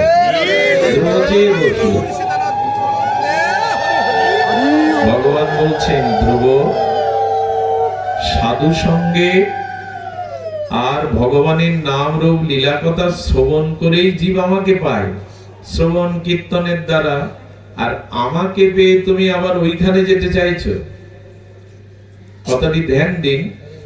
সাধ্য এবং সাধন, সাধ্য এবং সাধন। তো সাধনের দ্বারা সাধ্য বস্তু পাওয়া যায়। তাই শ্রবণ কীর্তন সাধু সঙ্গ ভজন এগুলো সাধন। আর সাধনের দ্বারা সাধ্য বস্তু কি পেলাম? ভগবানকে। ভগবান বলছেন সাধন করে সাধ্য বস্তু কেউ আবার সাধনে নামতে চায়। সাধু সঙ্গ হরিকথা শোনা তো সাধন। তুমি সাধ্য বস্তু আমাকে পেয়ে আবার ওখানে যেতে চাইছো কেন? কি অদ্ভুত কথা! ভগবান তখন বলে বসেছেন আসলে তুমি শিশু তো 5 বছরের, এই জন্য তুমি আমাকে পেয়ে সাধ্য বস্তু পেয়ে আবার সাধনায় যেতে চাইছো, শ্রবণ কীর্তন শুনতে চাইছো ভক্তের মুখে। ধ্রুব লোভে নিল। ধ্রুব কিন্তু লেখাপড়াও আসলে ভগবত দর্শন হলে চিত্ত শুদ্ধ হলে জ্ঞান আপনিই আসে। ঠাকুর রামকৃষ্ণ ক লিখতে পারতেন না, সেটা তার এক একটা বাণী পিএইচডি করছে এখন বিদেশে গিয়ে। এই জন্য বুদ্ধি সাধনার দ্বারা শুদ্ধ হলে প্রজ্ঞা আসে। নাহলে মরা মরা বলতে বলতে কেউ বাল্মীকি হয়? ভগবত ভজন করলে আমি তো নিজেও লেখাপড়া জানি না, আমি আকার মূর্খ। যদি বলেন নিজেকে প্রচার করছো, না, আমি উপলব্ধি করেছি মাঝে মাঝে এমন শব্দ মুখে আসে যে শব্দ আমি কখনো পড়িওনি। এগুলো অপরোক্ষ অনুভূতির দ্বারা প্রকাশ করান ভগবান শ্রী গুরুদেব। এগুলো টেপ রেকর্ডার বা মোবাইলের সিম নয় যে টিপে দিলেন আর বাজলো। আমি আগে কিছু কিছু কি বলবো কাগজে একটু বিষয় লিখতাম, কিন্তু আসরে গিয়ে দেখলাম এখানে সেই বিষয় আসেইনি একবার। এইটা পূর্ব পরিকল্পিত বিচার করে হরিকথা হয় না। এটা ভাবের বস্তু, এটা যোগান দেয় কেউ। দুর্যোধন বুঝতে পারছে না 12 হাত শাড়ি সারা বেলা টেনেও শেষ করতে পারছি না কেন, শাড়ির স্তূপ হয়ে যাচ্ছে, কোথা থেকে আসছে? তো ভগবানই কৃপা করে, শ্রী গুরুদেবী কৃপা করে দেন। কারণ ভগবত দর্শন হলে, বুদ্ধি শুদ্ধ হলে, ভজন করলে তার মধ্যে ভগবত স্মৃতি জেগে ওঠে। ধ্রুব বলেছে আমি, বলছে তুমি বালক তো। ধ্রুব কথাটা লোপে নিয়ে বলছেন ঠিকই বলেছে প্রভু, শিশুর কাছে যদি আগ দেয়া হয়, ইক্ষুদণ্ড আগ, তো শিশু কি চিবিয়ে নিষ্কাশন করে রস আস্বাদন করতে পারে? দাঁত ওঠেনি তো খাবে কি করে? কিন্তু ওই রস শিশু খেতে পারে যদি কেউ আখটাকে মাড়াই করে রস নিষ্কাশন করে সুপাত্র দিয়ে তার মুখে তুলে দেয়। তো তুমি ঠিকই বলেছ, আমি তোমার ভক্ত সঙ্গে ভক্তের চরণে বসে তোমার নাম রূপ লীলা কথা শুনতে চাচ্ছি। এই জন্য তুমি হলো আখের মতো, রস তোমার মধ্যে আছে, আস্বাদন তোমার মধ্যে আছে, কিন্তু আমি শিশু, আমি ওই রস নিঃশ্বাসন করে জ্ঞান বুদ্ধির দ্বারা পান করতে পারবো না। তাই তোমার ভক্ত যারা যারা তোমার ভজন করে সেই প্রেম ও ভক্তির তোমার নাম রূপ লীলা রসকে ভজনের দ্বারা নিষ্কাশন করে আমার মতো শিশুর মুখে রস তুলে দেয়, আমি সেই ভক্তের চরণে বসে তোমার নাম রূপ লীলা শুনতে চাইছি। আমার মাঝে মাঝে কি মনে হয় জানেন, কথাটা ধ্রুব মহারাজ চরণে যেন অপরাধ না নেন, আপনারাও যেন অপরাধ নিয়েন না। আমার তো মাঝে মাঝে মনে হয় ধ্রুবের থেকে আপনাদের ভাগ্য অনেক ভালো। কথাটা অপরাধ হয়ে গেল না? কোথায় ভক্তরাজ ধ্রুব আর আপনারা বা আমি? কেন বলছি জানেন, একটা যুক্তি আছে কথাটা। ধ্রুব 5 বছর বয়সে মাকে ছেড়ে, রাজ্য ছেড়ে বনে গেল, এত কঠোর তপস্যা করে ভগবান পেল, আর সেই ভগবানের কাছ থেকে বর পেল যে তোমার ভক্তের চরণে বসে তোমার নাম রূপ লীলা কথা শুনতে চাই। ধ্রুবের মতো তপস্যা আমরা করেছি কি? কিন্তু আমরা আজকে সাধু সঙ্গ পাচ্ছি, সেই ভগবানের প্রিয় ভক্তের কাছে বসে ভগবানের নাম রূপ লীলা শ্রবণ করছে। আমাদের ভক্তটা অনেক বেশি না? কিন্তু এতে তো শ্রদ্ধা আসা চাই। হ্যাঁ, এখানে কেউ না কেউ ভগবানের ভক্ত আছে, সকলে না হলে হরি কথা ওঠো, ঝড় উঠতে পারত, যারা অনুষ্ঠান দিচ্ছে সেই গ্রামে কোনো অঘটন ঘটতে পারত, অনুষ্ঠান বন্ধ হয়ে যেতে পারত, আপনি নাও আসতে পারতেন কোনো সমস্যায়। আসলে এগুলি ভগবানের কৃপাতে আমরা পেয়ে গেছি। এই ভাগবত এমনি করে ছিল না, এটা মহাপ্রভুর দান, নিতাই চাঁদের দান, তাই পেয়েছি। ধ্রুবের থেকে ভাগ্য আমাদের, এত তপস্যা সাধনা না করেও এত সাধু সঙ্গ পাচ্ছি, আমরা হরিকথা শুনতে পাচ্ছি। সুধীজন, এই জন্য আমাদেরকে ভগবানের কথা সাধু সঙ্গে শ্রবণ করতে হবে। নামামৃত আর হরি কথামৃত, এই দুটি জিনিসকে আশ্রয় করতে হবে। তবে শ্রদ্ধা চাই, ব্যাকুলতা চাই, পিপাসা চাই। ব্যাকুলতা কেমন জানেন? এখানে জল আছে, এই কমিটিদের কাছে জল চাইলে এনে দিতে পারবে, কিন্তু হাতে করে যদি তারা জল জল বলে বলে, কেউ জল পাবেন? এই জলটা চাইবে কে? যার তৃষ্ণা পেয়েছে, যার পায়নি তার সামনে জল নিয়ে যান, মাম নিয়ে যান, ফ্রেশ ওয়াটার নিয়ে যান, কি বলবে? জল কিন্তু অমৃত, জল না হলে বাঁচতাম। জল কিন্তু জগতের একটি অমৃত, কিন্তু তৃষ্ণা যার পায়নি তার সামনে মাম ফ্রেশ বোতল রেখে লাভ কি? পাবে সে? তৃষ্ণা যার পেয়েছে, এখানে না পেলে সে ছুটে যাবে। আরো যদি তৃষ্ণা প্রখর হয়, গাঢ় হয়, তখন জল তার চাই যেভাবে হোক। এই হরি কথাও তেমনি, যার তৃষ্ণা জাগেনি সেখানে জল থাকলেও ওইটা চাইবে না। দেখি অনুষ্ঠান করছে, কেমন লোক হয়েছে, কি বলে, এরকম জন্য আসলো। এটা মেলা হয়েছে, সন্ধ্যায় বাড়ি বসে কি করব, লাইট বকল ডাগায় নিয়ে ভাজাভুজি খেলাম, একটু দেখলাম, এটা তৃষ্ণা লাগা বলে না। তৃষ্ণা চাতকের মতো হতে হবে। শ্রোতা কারা? প্রকৃত শ্রোতা চাতক যারা। চাতক মেঘের দিকে চেয়ে থাকে, পাশে গঙ্গা আছে, পাশে সরোবর আছে, সেই জলও মেঘের দিকেই চেয়ে আছে। কখন মেঘ থেকে বৃষ্টি হবে সেই জলই কেবল চাতক পাবে, অন্য জল পাবে না। তেমনি এখানে এসে তারাই চাতক শ্রোতা যারা অন্য কথা শোনে না, বলে না, শুধুমাত্র হরিকথারূপ অমৃত মেঘের দিকে, বরিশনের দিকে কান খাড়া করে হৃদয় খুলে চেয়ে থাকে, কখনোই হরিকথা পান করতে পারবে। ভালো শ্রোতা যারা, যারা ভগবত কথা শুনে উদ্ধার হয়েছে, যেমন পরীক্ষিত 7 দিনে হরিকথা শ্রবণ করে অভিশপ্ত কিন্তু মুক্তি পেয়ে গেল। ওই বাচ্চাগুলিকে থামান তো কেউ, ওইগুলিকে ওদের একটু। পরীক্ষিত মহারাজ উদ্ধার হলো কেন? আচ্ছা, 7 দিনে হরিকথা শুনলো। আপনাদের যারা আমরা মুখ চিনি তারা 7 বছর না 20 বছর ধরে হরিকথা শুনছেন। বিমান আসেনি কেন ভগবানের তরফ থেকে? উত্তম শ্রোতা, মধ্যম শ্রোতা, অধম শ্রোতা, 3টে ভাগ আছে না বস্তুর, উত্তম, মধ্যম, অধম।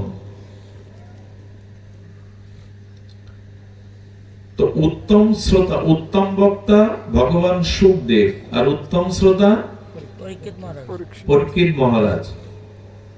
পরীক্ষিত মহারাজ উত্তম শ্রোতা এই কারণে, উত্তম শ্রোতা হলে তার বিশেষ কয়েকটা গুণ দরকার। যেমন মাতৃশুদ্ধি, পিতৃশুদ্ধি, অন্ন শুদ্ধি, পরিবেশ শুদ্ধি। দেখো, 5টা শুদ্ধি এলেই সে উত্তম শ্রোতা হয়। এমনি হরিকথা সবার রুচি হয় না। পিতৃশুদ্ধি কেমন? পরীক্ষিত মহারাজের পিতার নাম কি? কি পিতার নাম কি? অভিমন্যু। অভিমন্যু ভগবানের নিজজন, অর্জুনের পুত্র। পিতা শুদ্ধ কিনা? অভিমন্যু শুদ্ধ কিনা?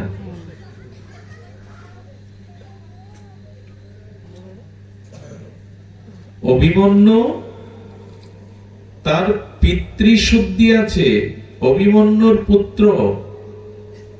মহারাজ পরীক্ষিতের পিতা, যিনি চক্রব্যূহে প্রবেশ করতে পেরেছিলেন খালি অস্ত্রে, বেরোতে না পারলেও তিনি বীর। 7 জন নিরস্ত্রকে এভাবে মারল, নালে পরীক্ষিত এই অভিমন্যুকে মারবার ক্ষমতা ওদের ছিল না। পিতৃ একটা সৌভাগ্য পরীক্ষিত মহারাজের ছিলেন। আর মাকে উত্তরা, যার গর্ভে ভগবান প্রবেশ করে ওই সন্তানদের রক্ষা করিল। মা কম ভক্ত হলে তার গর্ভে গিয়ে ভগবান, আচ্ছা মাতৃ মানে উত্তরার গর্ভে ভগবান প্রবেশ করলো, কতটা পবিত্রতার গর্ভ। পিতৃশুদ্ধি, মাতৃশুদ্ধি, অন্ন শুদ্ধি। পরীক্ষিত মহারাজ ছিলেন পরম বৈষ্ণব। ওই একটাই কেবল তার জীবনে কলি প্রবেশ করবে বলে এই ঘটনা ঘটলো, তাছাড়া তার দ্বারা কখনো প্রজাদের অমঙ্গল পাপ কর্ম হয়নি। পাপ কর্ম হয় অন্ন বিশুদ্ধ হলে। বিশ্ব সরসজ্জায় পঞ্চপাণ্ডব, আর সেখানে বড় বড় ঋষিরা এসেছিলেন, উনি ধর্ম উপদেশ করছিলেন। তো দ্রৌপদী হাসছে। কেউ, আচ্ছা আমি এখানে ধর্ম কথা বলছি, কেউ যদি উপহাসের হাসি হাসে, ভালো লাগার কথা? বিষ্ণুদেব বলছেন, দ্রৌপদী তোমার মতো কুলবধূ সতী আর এত বড় প্রজ্ঞাবতী, তুমি হাসছো ধর্ম উপদেশ শুনে? দ্রৌপদী তখন বলছে, পিতামহ ক্ষমা করবেন, হাসির কারণ আছে। আপনার মুখে ধর্ম উপদেশ মানায় না। কত বড় কথা, কৃষ্ণ দাঁড়িয়ে আছে। দ্রৌপদী বলছেন মানায় না। কেন? সেদিন কোথায় ছিল আপনার এই ধর্ম উপদেশ? যেদিন আমার মতো কুলবতী অসহায় নারী দুঃশাসনের চুলির মুঠি ধরে বস্ত্র হরণ করতে গিয়ে আমি অনুনয় বিনয় করেছিলাম, পিতামহ কেউ না এগিয়ে এলে, আপনি 100 জন্ম পাপ না করা লোক, আপনি যৌবনে কোনো পাপ করেননি, আপনার ইচ্ছা মৃত্যু, আপনি চাইলে সূর্যের গতি রোধ করতে পারেন, সেই আপনি মুখ নিচু করে বসেছিলেন। সেদিন ধর্মোপদেশ ধর্মজ্ঞান কোথায় ছিল আপনার? আজকে দিচ্ছেন কেন? পিতামহ ওই যন্ত্রণার মধ্যে হেসে বললেন, তবে শোনো, আমি পাপীর অন্ন পেতে পেতে আমার ধর্মবুদ্ধি জ্ঞানবুদ্ধি লোপ পেয়েছিল। আমি দুর্যোধনের অন্ন পেতে পেতে আমার ভিতরে ধর্ম জ্ঞানবুদ্ধি তমগুণাক্রান্ত হয়েছিল। এই জন্য অন্ন শুদ্ধ না হলে তার চিত্ত শুদ্ধি। ঘুষের টাকায় শরীরের জমি ফাঁকি দেওয়া টাকায় অন্যকে কাঁদিয়ে টাকায় খাবেন, আর তাতে ধর্মবুদ্ধি হবে, এরকম না। আমাকে একবার এক মাওলানা বলেছিল, কথাটি খুব লেগেছিল বলে বলছি, বলে মঙ্গল, আগেকার দিনে মাটির মসজিদ ছিল, মাটির দেয়ালে, 100 বছর বা 80 বছর আগে গোল পাতা দিয়ে ছাওয়া ছিল, তেমন কিছুই ছিল না। ওইখানে গিয়ে নামাজ পড়তে গিয়ে, হৃদয়ে জিকির করতে গিয়ে বড় শান্তি পেতাম। এখন ওপরে ফ্যান চলে, কত রঙিন লাইট, সমস্ত প্লেট বসানো, কিন্তু আগের মতো আনন্দ পাই না। বললাম কেন? উত্তরটা আপনি দিন। কিছু মনে করো না, সবাই টাকা দিচ্ছে, সেই টাকা যদি হালাল রুজির না হয়, শুদ্ধ আয়ের না হয়, তাহলে ওই ফ্যান ওই প্লেট ঈশ্বরের ভাবনা এনে দেবে না। বৃন্দাবনে এক বড় ব্যবসায়ী গিয়ে 64 মন্দিরের ভোগ দিল, আর যে মন্দিরে ভোগ হয়েছে বৃন্দাবনে, পাশে এক বাবাজি ভজন করতেন, কারো কাছে পেতেন না, মাধুকরী কেউ দিলে পেতেন, অযাচক বৃত্তি চেয়ে পেতেন না, কেউ দিলে তবে পেতেন, এরকম বৃন্দাবনে এখনো আছে। তো ওই 64 মন্ত্রের ভোগ হয়েছে, ওখানে আচার্য ওনার জন্য একটু প্রসাদ এনেছেন পাতায় করে। বললেন বাবা যদি পেতেন, বললেন নাম পূরণ হলে পাবো, রেখে যাও। যখন নাম পূরণ হয়েছে, ওইদিকে তাকিয়ে দেখে সব রক্ত, প্রসাদের মধ্যে বিন্দু বিন্দু রক্ত পড়ছে। উনি ওই সেবাতকে ডেকে বললেন, আজকের এই সেবাটার অর্থ আনুকূল্য কে করেছে? প্রসাদের আনুকূল্য। বললেন কলকাতা থেকে এক ভদ্রলোক ধনী এসেছিলেন, উনি আছেন? বলে আছেন। ওকে ডেকে দাও। ওনার কুটিরের মধ্যে ঘরের দরজা বন্ধ করে বলছেন, ডাক্তারের সাথে সাধুর সাথে মিথ্যা বলতে নেই। তুমি বাবা সত্য করে বলো তো, যে টাকা দিয়ে সাধু সেবা দিলে, এই টাকাটা তুমি কিভাবে রোজগার করেছো? মিথ্যা বলো না। যদি কোনো অন্যায় ত্রুটি পাপ হয়ে থাকে, আমি তোমাকে স্খলনের পথ বলে দিতে পারি, আমি তোমার মঙ্গল করতে পারি, খুলে বলো। সাধুর বাক্যের মধ্যে একটা শক্তি থাকে, তো ও চোখ দিয়ে জল পড়ছে আর মাথা নিচু করে বলে, সত্য বলো, আমি তোমার মুক্তির পথ বলে দেব। আমরা জীবের মঙ্গলের জন্যই ভজন সাধন করছি। দুই বন্ধু কলকাতায় ব্যবসা করত। একবার এক রাখি মালে কয়েক লক্ষ লক্ষ টাকা তৎকালীন সময় আয় হয়, আর হোটেলে দুই বন্ধু খেতে গিয়ে মনে পড়লে, এই টাকাটা যদি আমি ওকে ফাঁকি দিয়ে নিতে পারি, সারা জীবন কেন আমার বংশধররাও বসে খেতে পারবে। তাই আমি তার খাদ্যের মধ্যে বিষ মিশিয়ে দিয়েছিলাম, তার দেহটাকে সমুদ্রের জলে ভাসিয়ে দিয়েছিলাম সেই টাকা দিয়ে। আপনি এই প্রশ্ন করলেন, বুঝলেন কি করে? বললেন ওই তোমার দেওয়া রক্তের প্রসাদে দেখো বিন্দু বিন্দু রক্ত পড়ছে, রাধারানী ওটা আমি পেতে দেবে না। এই জন্য মানুষের আয়ের পথটা, কর্মটা যদি শুদ্ধ না হয়, তাহলে ওই অন্ন শুদ্ধি না হলে বুদ্ধি তমগ্রাক্রান্ত হয়ে যাবে। বিশ্বদেবের মতো 100 জন্মে যার পাপ নাই, গঙ্গার গর্ভে যিনি জন্মেছেন, তারও বুদ্ধি তমগুণাক্রান্ত হয়ে গেল। এই জন্য অনেক সাধু মন্তরা আছে, সবখানে প্রসাদ না পেলে আপনারা তাদের সমালোচনা করেন, বাড়াবাড়ি, অমুক তমুক। লুঙ্গি পরে জুতো পাই দিয়ে বিড়ি টানতে টানতে খিচুড়ি রান্ধেন, ওই কোন শুদ্ধ ভক্ত খাবে? ওটা নিয়ম, ভগবান ভক্তের প্রসাদ রাধার নিয়ম। ডাক্তারখানা একটা পরিষ্কার পরিচ্ছন্ন রাখে কেন? ডাক্তারের অপারেশনের ওটিটা অত শুদ্ধ রাখে কেন? একটা জীবাণু অপারেশনের মধ্যে ঢুকে গেলেই শেষ। ভগবান ভক্তের সেবা করতে গেলে শুদ্ধভাবে করতে হয়, নির্মল বুদ্ধি নিয়ে করতে হয়। একদল সমালোচনা করে বসে, খেলো না কেন? অবশ্য গোড়ামিও আছে। অনুষ্ঠান করতে গেছেন, বললেন এখানে আমি কিছু খাবো না। আরে যে জায়গায় গেছেন যদি বিনা জলে, বিনা ফলে, বিনা কিছুতে না নেন তো তার অকল্যাণ করে গেলেন। অত সাধুতা দেখাতে না গিয়ে যদি অন্ন না পান, বলুন আমার দুটো ফল দিন, এক গ্লাস জল দিন তুলসী পাতা দিয়ে, কিছু তো পাবেন, নালে তার অকল্যাণ করে গেলেন আপনি। এমনও শাস্ত্রে বলা আছে, কোথাও না পেলে যদি ধর্ম সংকট হয়, মানুষের মনে আঘাত লাগে, আর কোনোদিন অনুষ্ঠান দেব না, বাড়ি এলে কিছু পেল না, সেখানে বরঞ্চ পেয়ে একবেলা উপবাস দিয়ে হরিনাম দিয়ে শোধন করুন, কিন্তু আঘাত দিয়েন না তাকে। এইসব বুদ্ধিও তো থাকা লাগবে। আমরা বাড়াবাড়ি করে বসি। আবার এটাও সত্য, অন্ন শুদ্ধ না হলে বুদ্ধি শুদ্ধ হয় না। তাহলে কয়টা শুদ্ধের কথা বললাম মনে নেই, কাল সকালে শুনবেন। কিন্তু কেউ অপমান করলে 5 বছর ধরে মনে থাকে। পিতৃশুদ্ধি, মাতৃশুদ্ধি, অন্ন শুদ্ধি আর স্থান শুদ্ধি। পরীক্ষিত মহারাজ কোথায় ভাগবত শুনতে বসেছিলেন? গঙ্গার ধারে। শুদ্ধ স্থানে যেতে হয়। মন্দিরে কেন যেতে হয়? ভগবানের সামনে কেন যেতে হয়? গঙ্গার ধারে কেন দাঁড়াতে হয়?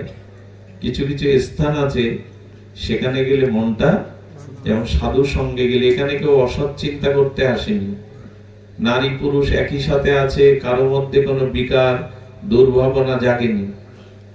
কিছু কিছু শুদ্ধ স্থানে যেতে হয়। এইভাবে 5টা শুদ্ধ যার আছে সেই উত্তম শ্রোতা। আর উত্তম বক্তা ভগবান সুখদেব কেন? 3টি তত্ত্ব যার মধ্যে পরিপূর্ণ জাগ্রত, তিনি উত্তম বক্তা। 3টি কি? জ্ঞান, বৈরাগ্য আর ভক্তি যার মধ্যে পরিপূর্ণ, তিনি হলেন উত্তম বক্তা।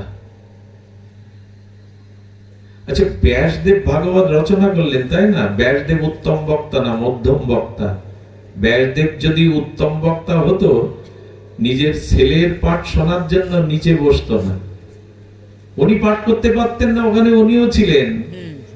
সুখদেব গোস্বামী কেন পাঠ করলেন? পিতা হয়ে শুনলেন। এর দৃষ্টান্ত দিই, কারণ বৈরাগ্য, জ্ঞান এবং ভক্তি ত্রয়ী সমন্বিত তুরীয় তত্ত্ব সুখদেব ভগবান। কিন্তু ব্যাসদেবের মধ্যে তুরীয় তত্ত্ব ছিল না। কি করে? সুখদেব গোস্বামীর আবির্ভাবটা বড় বিস্ময়কর। কোনদিন যদি সময় পাই স্মরণ করবেন, আমরা ওনার জীবনীটা একটু বলবো। তবে বলি, ছিল সুখদেব গোস্বামী 12 বছর মার গর্ভে অবস্থান করেছিলেন। তপস্যার দ্বারা তাকে আনা। সন্তান শুদ্ধ হয়, ধার্মিক হয়, বিবেকবান হয় তপস্যার দ্বারা। যে স্বামী স্ত্রী সন্তান জন্ম দেয়। প্রহ্লাদের জন্মের কাহিনী কেমন জানেন? দৈত্যকুলে প্রহ্লাদ এলো কেন? প্রহ্লাদের আর কটা ভাই ছিল, কেউ প্রহ্লাদের মতো হয়নি, বাবার স্বভাব পেয়েছিল। কারণ কি জানেন? হিরণ্যকশিপু যখন তপস্যা করতে বনে গেছে, ভগবানের ইচ্ছা, তপস্যায় কেবল চোখ বন্ধ করে বসেছে, দুটো পাখি এসে নারায়ণ নারায়ণ যেই বলেছে, বলে কার্যের আরম্ভেই যদি অশুভ লক্ষণ প্রকাশ পায়, সে কাজ শুদ্ধ বা সে কাজ সিদ্ধি হয় না। উনি রেগে মেগে বাড়ি চলে এলেন, যে আজকে ধ্যান বসবো না, অন্য কোন শুভ দিন দেখে শত্রুর নাম শুনলাম। আচ্ছা, বাড়ি চলে আসলে কয়াদু, ওনার স্ত্রীর নাম, প্রহ্লাদের মায়ের নাম কয়াদু, বলছেন আপনি তপস্যায় গিয়ে যুগের পর যুগ তপস্যা করেন, ফিরে এলেন। রেগে মেগে বলছেন, ফিরে এলাম কেন শুনবে? আমার শত্রুর নাম বললো। কি বললো? পাখি এসে বলছে নারায়ণ নারায়ণ। কয়াদুর কানে, ওনার মুখে জীবনের প্রথমেই নারায়ণ নাম শুনলেন। এই জীবনের প্রথম ওনার মুখ দিয়ে তখন উনি চিন্তা করলেন এই নাম আজকে তিনি মুখে বলেছেন আর কানে শুনেছেন, একটু কাজ করে এসে আধা ঘন্টা পর বলছেন আচ্ছা কিভাবে বললো পাখি, বলাচ্ছেন বলে আগে শুনতে পাওনি, বললাম না সত্র নাম নিল নারায়ণ নারায়ণ। এইভাবে সারাটা দিন ওনাকে 108 বার, রাতে শয়নের আগ পর্যন্ত 108 বার নাম বলিয়েছিলেন। ওই দিনই মাতৃগর্ভে আসে প্রহ্লাদ, ওই দিনই।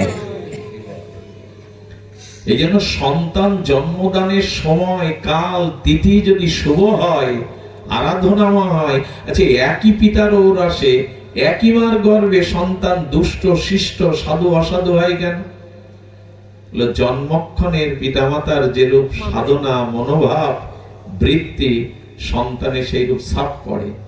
এই জন্য সন্তান জন্মদান কামের দ্বারা হলে তারা হয় দুর্যোধন, আর সাধনা বা ধর্মের দ্বারা হলে তারা হয় যুধিষ্ঠির। কামর সন্তান আর ধর্মজ সন্তান। এখন আর এদিকে খেয়াল করবে কোথায় মানুষ? তপস্যার ফসল হলো সন্তান। কামের দ্বারা যারা আসে তারা দুর্যোধন হয়, কামর সন্তান। আর সুচিতা, শুভ্রতা, সদাচার, তপস্যার দ্বারা যাদের জন্ম হয় তারা হয় ধর্মজ সন্তান। এ যদি দেখতে চান তাহলে পাণ্ডবদের আর কৌরবদের দিকে তাকান। এই জন্য 108 বার বলাতে ওই দিনই গর্ভে আসলো প্রহ্লাদ। সংস্কারটা তো ভেতর থেকেই আসে। সুধীজন বলতে চেয়েছিলাম 12 বছর তপস্যা করছেন কেন জানেন? জগতে গেলেই মায়া আটকাবে। কেন উত্তম বক্তা, কেন তুরীয় তত্ত্ব সুখদেব গোস্বামী 12 বছর তপস্যার দ্বারা থেকে ভগবানকে ডাকছেন, যাব না জম্বুদ্বীপে মায়াময় যাব না। ভগবান দর্শন দিলেন, বলে তুমি যদি মায়া মুক্তি দিতে পারো তবে যাব। পিতামাতা অপেক্ষা করছেন, কারণ সন্তানের মুখ দেখার ইচ্ছা তো প্রতিটা পিতামাতারই থাকে। তো 12 বছর পরে এলেন ভগবান দর্শন করে মায়া।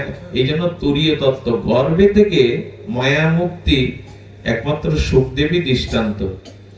তো গর্ভে থেকে পড়েই এই তেজ পুঞ্জময়, দিব্য প্রেমময়, বৈরাগ্যময়, জ্ঞানময় এই দিব্য তেজের দ্বারা ছুটে চলেছেন।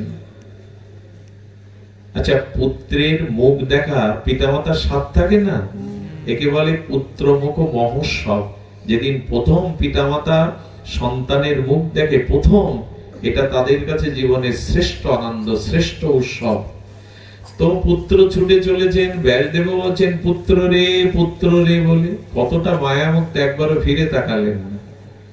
তুরীয় তত্ত্বদের মায়া স্পর্শ করতে পারে না। ব্যাসদেব ভগবানের জ্ঞানমূর্তি ডাকছেন, ফিরলেন না। বৃক্ষগুলো সুখদেব গোস্বামীর ওই উত্তর দিচ্ছে, রে পুত্র। শব্দ হয় না জঙ্গলে কথা বললে, রে পুত্র, যেন বৃক্ষগুলো বলে দিচ্ছেন। সুখদেব বলছেন, কে কার পুত্র, কে কার পিতা? তুমি হয়তো কোনো জন্মে আমার পুত্র ছিলে, ফিরে যাও।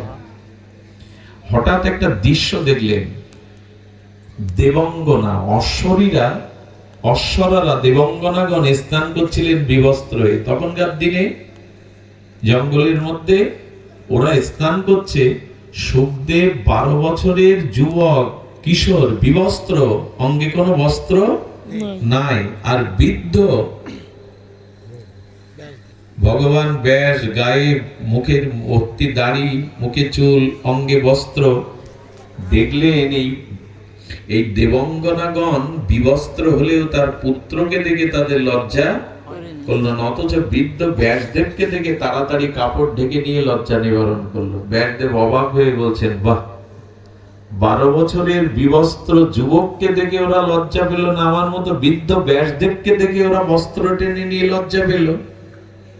কারণ জিজ্ঞাসা করলে দেবঙ্গনাগণ, অশ্বরাগণ প্রণাম করে বললেন, ক্ষমা করবেন ভগবান, আপনি ব্যাসদেব, কিন্তু যে পুত্র গেল আপনার, সে তুরীয় তত্ত্ব, সে নারী দেখে না, পুরুষ দেখে না, সে সবখানে গোবিন্দকেই দেখে, আত্মাকেই দেখে।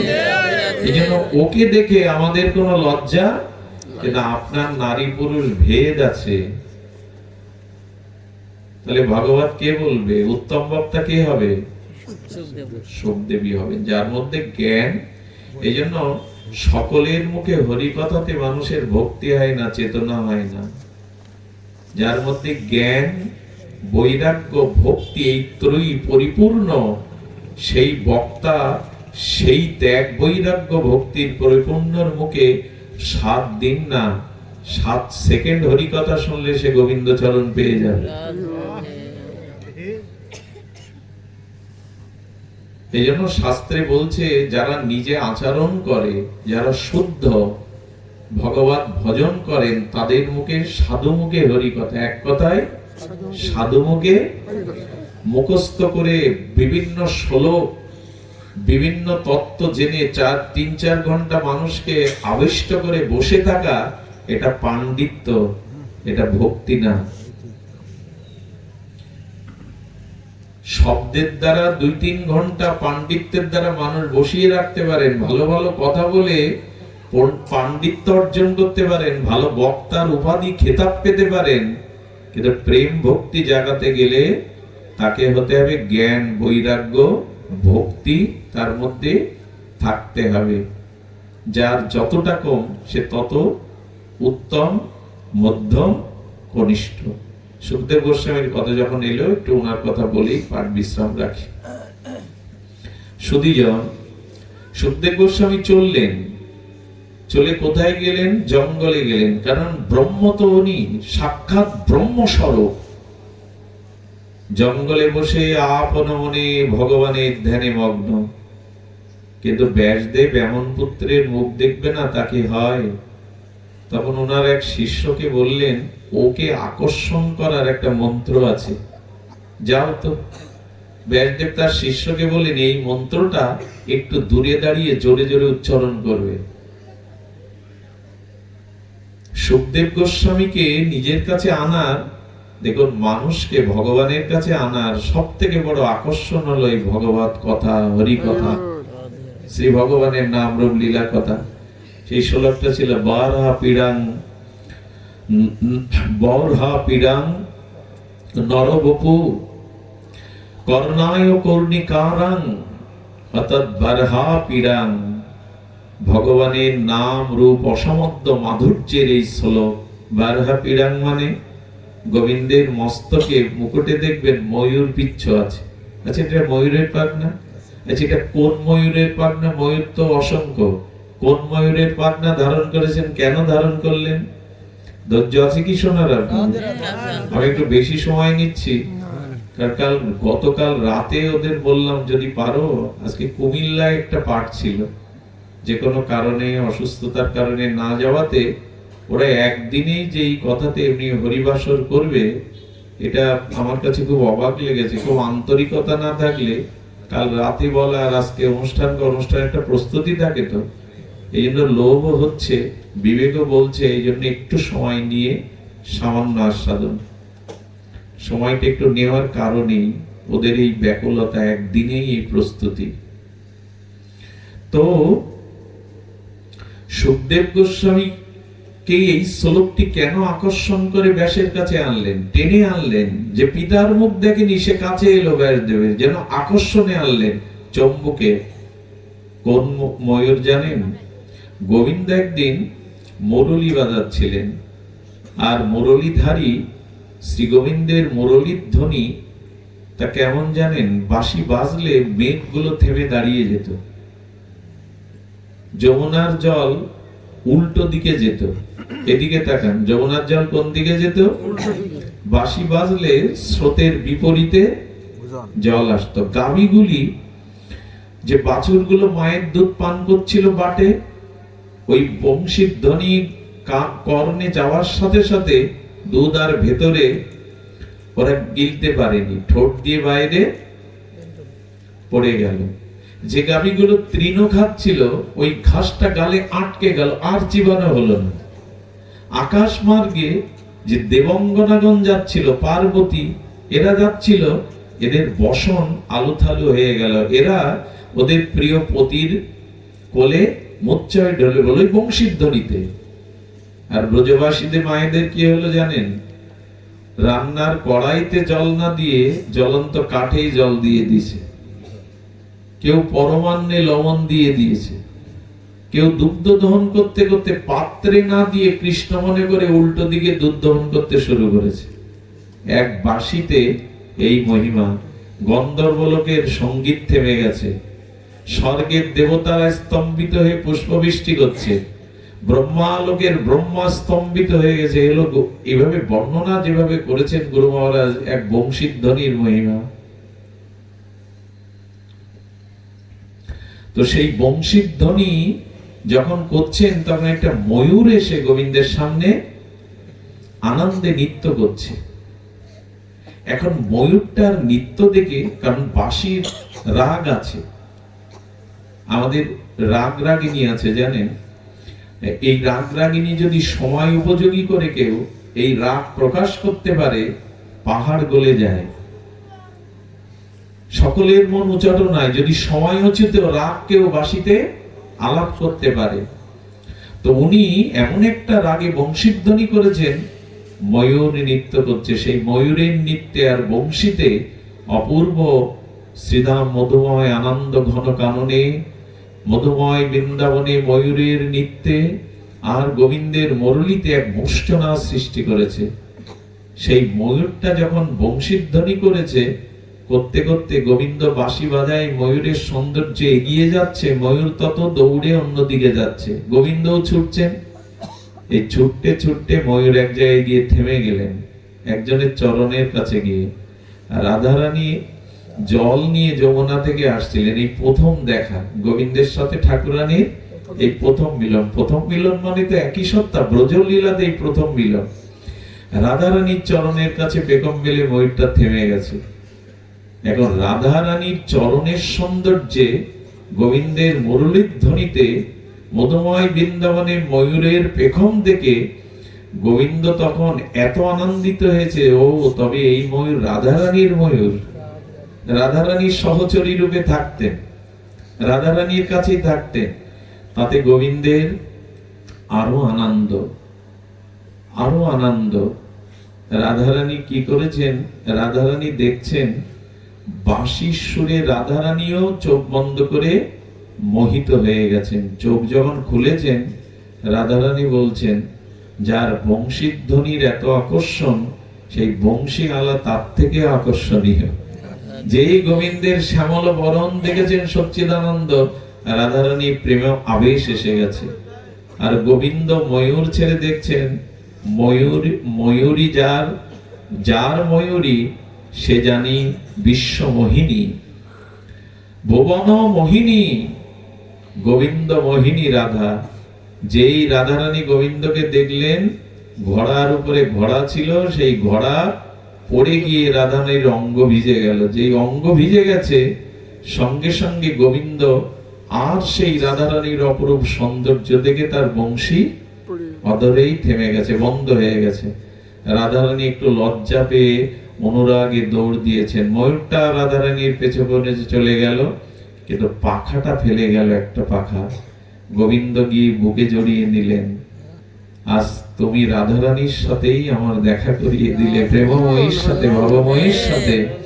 তোমার এই উপহার চিরদিন আমি আমার মাথায়, এজন্য রাধা নাম যারা করে, রাধারানীকে যারা ভালোবাসে, গোবিন্দ তাদের মাথায় করে রাখে, তাদের কাছে খুব প্রিয় হয়।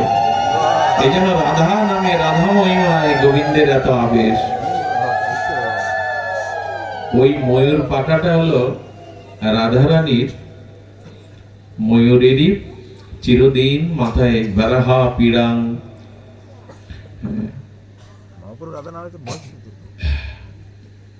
আর কি নটবর, যাত্রার মঞ্চে যিনি নায়ক, নটবর। নট মানে অভিনয় ক্ষেত্র, ওখানে নটবর। তো গোবিন্দ কি অভিনয় করছেন বলো? অভিনেতারা তো সেজে গুজে অভিনয় করে, কিন্তু গোবিন্দের সচ্চিদানন্দ সবকিছুই নটবর। আর যারা সাজে, যাত্রার শেষে সেই সাজ তুলে ফেলে, কিন্তু আমার গোবিন্দ নটবর সব সময়, তার সাজা লাগে না, সিঙ্গার করা লাগে না। সৌন্দর্য দুই ভাবে বাড়ানো যায়, দুই রকম সৌন্দর্য। যদি খুব বিশ্ব সুন্দরীতে যান, বিউটি পার্লারে যান। কিছু মনে করবেন না, কালো ছেলে কালো মেয়েকে এমন বানিয়ে দেবে বিউটি পার্লার, আপনি চিনতে পারবেন না, বিশ্ব সুন্দরী বানিয়ে দেবে। কিন্তু এই সুন্দরী কতক্ষণ? আজকাল মেয়ে দেখতে গেলেও মানে এই সমস্যায় পড়ে অনেকে, ছেলেকেও চিনতে পারে না। কিছুদিন পরে বললে দেখলাম একরকম, বেরোলো আর এক লোক। কেন? এখন সুন্দর সাজা যায়, এর নাম বিউটি পার্লার। এই সৌন্দর্য বেশি দিন।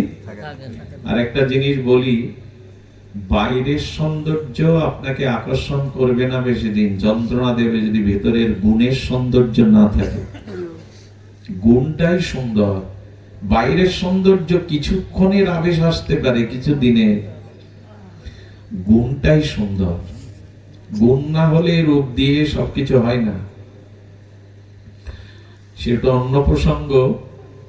তো গোবিন্দ যে নটবর, গোবিন্দ কিশোর, কখনো বৃদ্ধ হবে না, পুরোপুরি যুবকও। আর রাধারানী কিশোরী, প্রত্যেকে বাড়বে না, নবকিশোর নবকিশোরী। এই শ্লোকটা যখন বলেছে তখন সুখদেব গোস্বামী, যে জ্যোতির্ময়, তো ওর এসে জড়িয়ে ধরেছে। এত গুণ ভগবানের, এত রূপ, এত মহিমা, যে জড়িয়ে ধরেছে। আলো পুঞ্জ, তো মনে করে যে ভূত প্রেত এসে মনে হয় ধরেছে কোনো জিনটি। ও দৌড়ে ব্যাসদেবকে বলছেন, কি মন্ত্র দিলেন? ভূত এসে ঘাড়ে পড়ে, এই আলো আর আলো। বলেন ভূত নয়, ওটা ব্রহ্ম তেজ, ওটা ব্রহ্ম তেজ। আবার যাও। এইভাবে বলতে বলতে ব্যাসদেবের কাছে আসলেন সুখদেব। কাছে এসে বললেন, ও এই মন্ত্র তোমাকে কে উচ্চারণ শিখিয়েছে? বলো চলুন তার কাছে। এসে দেখছি এ তো আমার পিতা। পিতা, এই মন্ত্র আপনি কোথায় পেলেন? তখনই 18,000 শ্লোক ব্যাসদেব সুখদেবকে শোনালেন। আর এই সুখদেব গোস্বামী 18,000 শ্লোক পরীক্ষিত সভাতে ব্যক্ত করেন গঙ্গা তীরে। এরপরে অন্য কল্পে ব্যাসদেব বলেছিলেন, তোমাকে তত্ত্বজ্ঞের কাছে গিয়ে আরো জ্ঞান অর্জন করতে হবে। কার কাছে পাঠিয়েছিলেন জানেন? রাজা জনকের কাছে, রাজর্ষি। একটা কথা বলি, সুখদেব ভগবান, তবু জগতে দৃষ্টান্ত বা জ্ঞান অর্জনের জন্য তাকে জনকের মতো তত্ত্বজ্ঞের কাছে। আপনি যতই লেখাপড়া জানেন, ডিগ্রি যান, সৎগুরু সৎ সাধুর কাছে না গেলে আপনার প্রকৃত ভগবত জ্ঞান পূর্ণতা পাবে না। সে আপনি যতই বড় ডিগ্রি হন। পৃথিবীর ইতিহাসে দেখবেন, যারা পৃথিবীকে চালাচ্ছে, পৃথিবীকে শাসন করছে, যারা জগতে বিশ্ব বরেণ্য, একদিন দেখবেন ভগবত জ্ঞান না থাকায় তাদের দ্বারা জগতে কত হীন কাজ হয়েছে। রেকর্ড প্রকাশ হয় না, কিন্তু মাঝে মাঝে প্রকাশ হয়। পৃথিবীর সর্বোত্তম ব্যক্তির যে হীন কর্ম, এটা সবসময় প্রকাশ, মাঝে মাঝে প্রকাশ হয়। বিল ক্লিনটনের মতো আমেরিকার প্রেসিডেন্ট নারী কেলেঙ্কারিতে জড়িত, মানায়? এটা একটা দৃষ্টান্ত নেই, এভাবে হাজার হাজার। এই জন্য আপনি পৃথিবীর যত পৃথিবী শাসন করতে পারেন, কিন্তু জ্ঞান বৈরাগ্য ভক্তি লাভ করতে গেলে আপনাকে তত্ত্বজ্ঞের কাছে যেতে হবে, সৎগুরু সৎ মানুষের পাশে যেতে হবে। তাছাড়া আপনি প্রকৃত জ্ঞান অর্জন করতে পারবেন না। সুখদেবের মতো এই তুরীয় তত্ত্বকেও পাঠালেন রাজর্ষি জনকের কাছে। উনি গেলেন, কিন্তু এইখানে খুব মজার ঘটনা আছে। 4টে অধ্যায় পার হতে হয়েছে। প্রথম গিয়ে দাঁড়িয়ে থাকলেন 2 ঘন্টা দুয়ারে। রাজপ্রাসাদে অনেকগুলো স্তর আছে না, ঘরে রাজার কাছে গিয়ে ঢুকেই পৌঁছাতে পারবেন? দুয়ারে এসে বলছে, এই কে তুমি? বেরিয়ে যাও, এখানে দাঁড়াবার অধিকার তোমাকে কে দিয়েছে? সুখদেবকে যেমন অপমান কথা বলছে, কিন্তু নির্বিকার, চুপচাপ ধৈর্য ধরে। এই কথাটা হৃদয়ে আঘাত আনিনি। একদিন এইভাবে দাঁড়িয়ে থাকলেন। দ্বিতীয় দিন এসে আরেকজন বলছেন, সম্মান করে প্রণাম করে, দয়া করে আপনি ভেতরে, ওই একটা কক্ষ পার হয়ে আর একটা কক্ষ, এখানে সম্মান করলেন, আসন দিলেন। সেই সম্মানেও তার কিছু আদর আনন্দ। এই দেখুন তত্ত্ব জ্ঞান কাকে বলে। ওখানে বসে বসে উনি ধ্যান করতে লাগলেন, অর্থাৎ ঈশ্বরের সম্মান পেয়ে আটকানা হয়ে গেলেন না, ধ্যান করতে লাগলেন। তারপরের দিন একজন এসে বলছেন, আপনাকে এবার আরেকটা ঘরে যেতে হবে, আরেক অধ্যায়। সেখানে গিয়ে কি দেখলো জানেন? চারিদিকে বাসর সাজানো, আর অপরূপ সুন্দরী অশ্বরা নৃত্য গীত করছে। ওইখানে একটা দিন কাটালেন, কিন্তু অশ্বরা নৃত্য গীত রূপে একবারও তাকালেন না। এমনি এমনি সুখদেব হওয়া যায়? একবারও তাদের দিকে দৃষ্টি দিলেন না, নীরবে ধ্যানমগ্ন হয়ে থাকলেন। এর পরের দিন বলে আপনাকে আর এক কক্ষায় যেতে হবে, একটার পর একটা অধ্যায় কক্ষা বললাচ্ছে। সেই কক্ষায় গিয়ে দেখলেন সমস্ত মণি কাঞ্চনে ভরা, অলৌকিক সব দিব্য মণি কাঞ্চনে ভরা, কিন্তু একটিকেও তিনি হাত দিয়ে ছুঁয়ে দেখলেন না। এর পরে বরণডালা নিয়ে বরণ করতেই রাজসী জনক উপস্থিত হলেন। আপনার পরীক্ষা শেষ। এই কথাগুলি সাধারণ না, গল্প না। যার জীবনে মান অপমান সমানভাবে নিতে পারে, যার জীবনে নারীর প্রতি সংযম থাকতে পারে, বিষয় ঐশ্বর্য পেলেও যার চিত্ত বিগলিত হয় না, ইনি প্রকৃত জ্ঞান বৈরাগ্যের অধিকারী। ইনার মুখেই মানায় মানুষের কল্যাণ উদ্ধারের পথ, ইনার মুখেই মানায়। বলেন আপনি তো মুক্ত পুরুষ, আপনি তুরীয় তত্ত্ব, আপনাকে জ্ঞান, আপনাকে চেতনা বলার কিছু নাই, পরীক্ষা তো দিতে হয়। এই সুখদেব গোস্বামী ভাগবতের সর্বশেষ শ্লোক বলেছিলেন, শুনুন। নাম সংকীর্তনং যস্য সর্ব পাপ প্রণশনম প্রণাম দুঃখ সমানং স্তাং হরিং পরম। ভাগবতের 18,000 শ্লোকের সর্বশেষ শ্লোক এটি। আর এই শ্লোকে সুখদেব গোস্বামী মহাপ্রভুকে গড়ে দিলেন। অর্থাৎ ভাগবত বিশ্রাম পাচ্ছে কোথায়?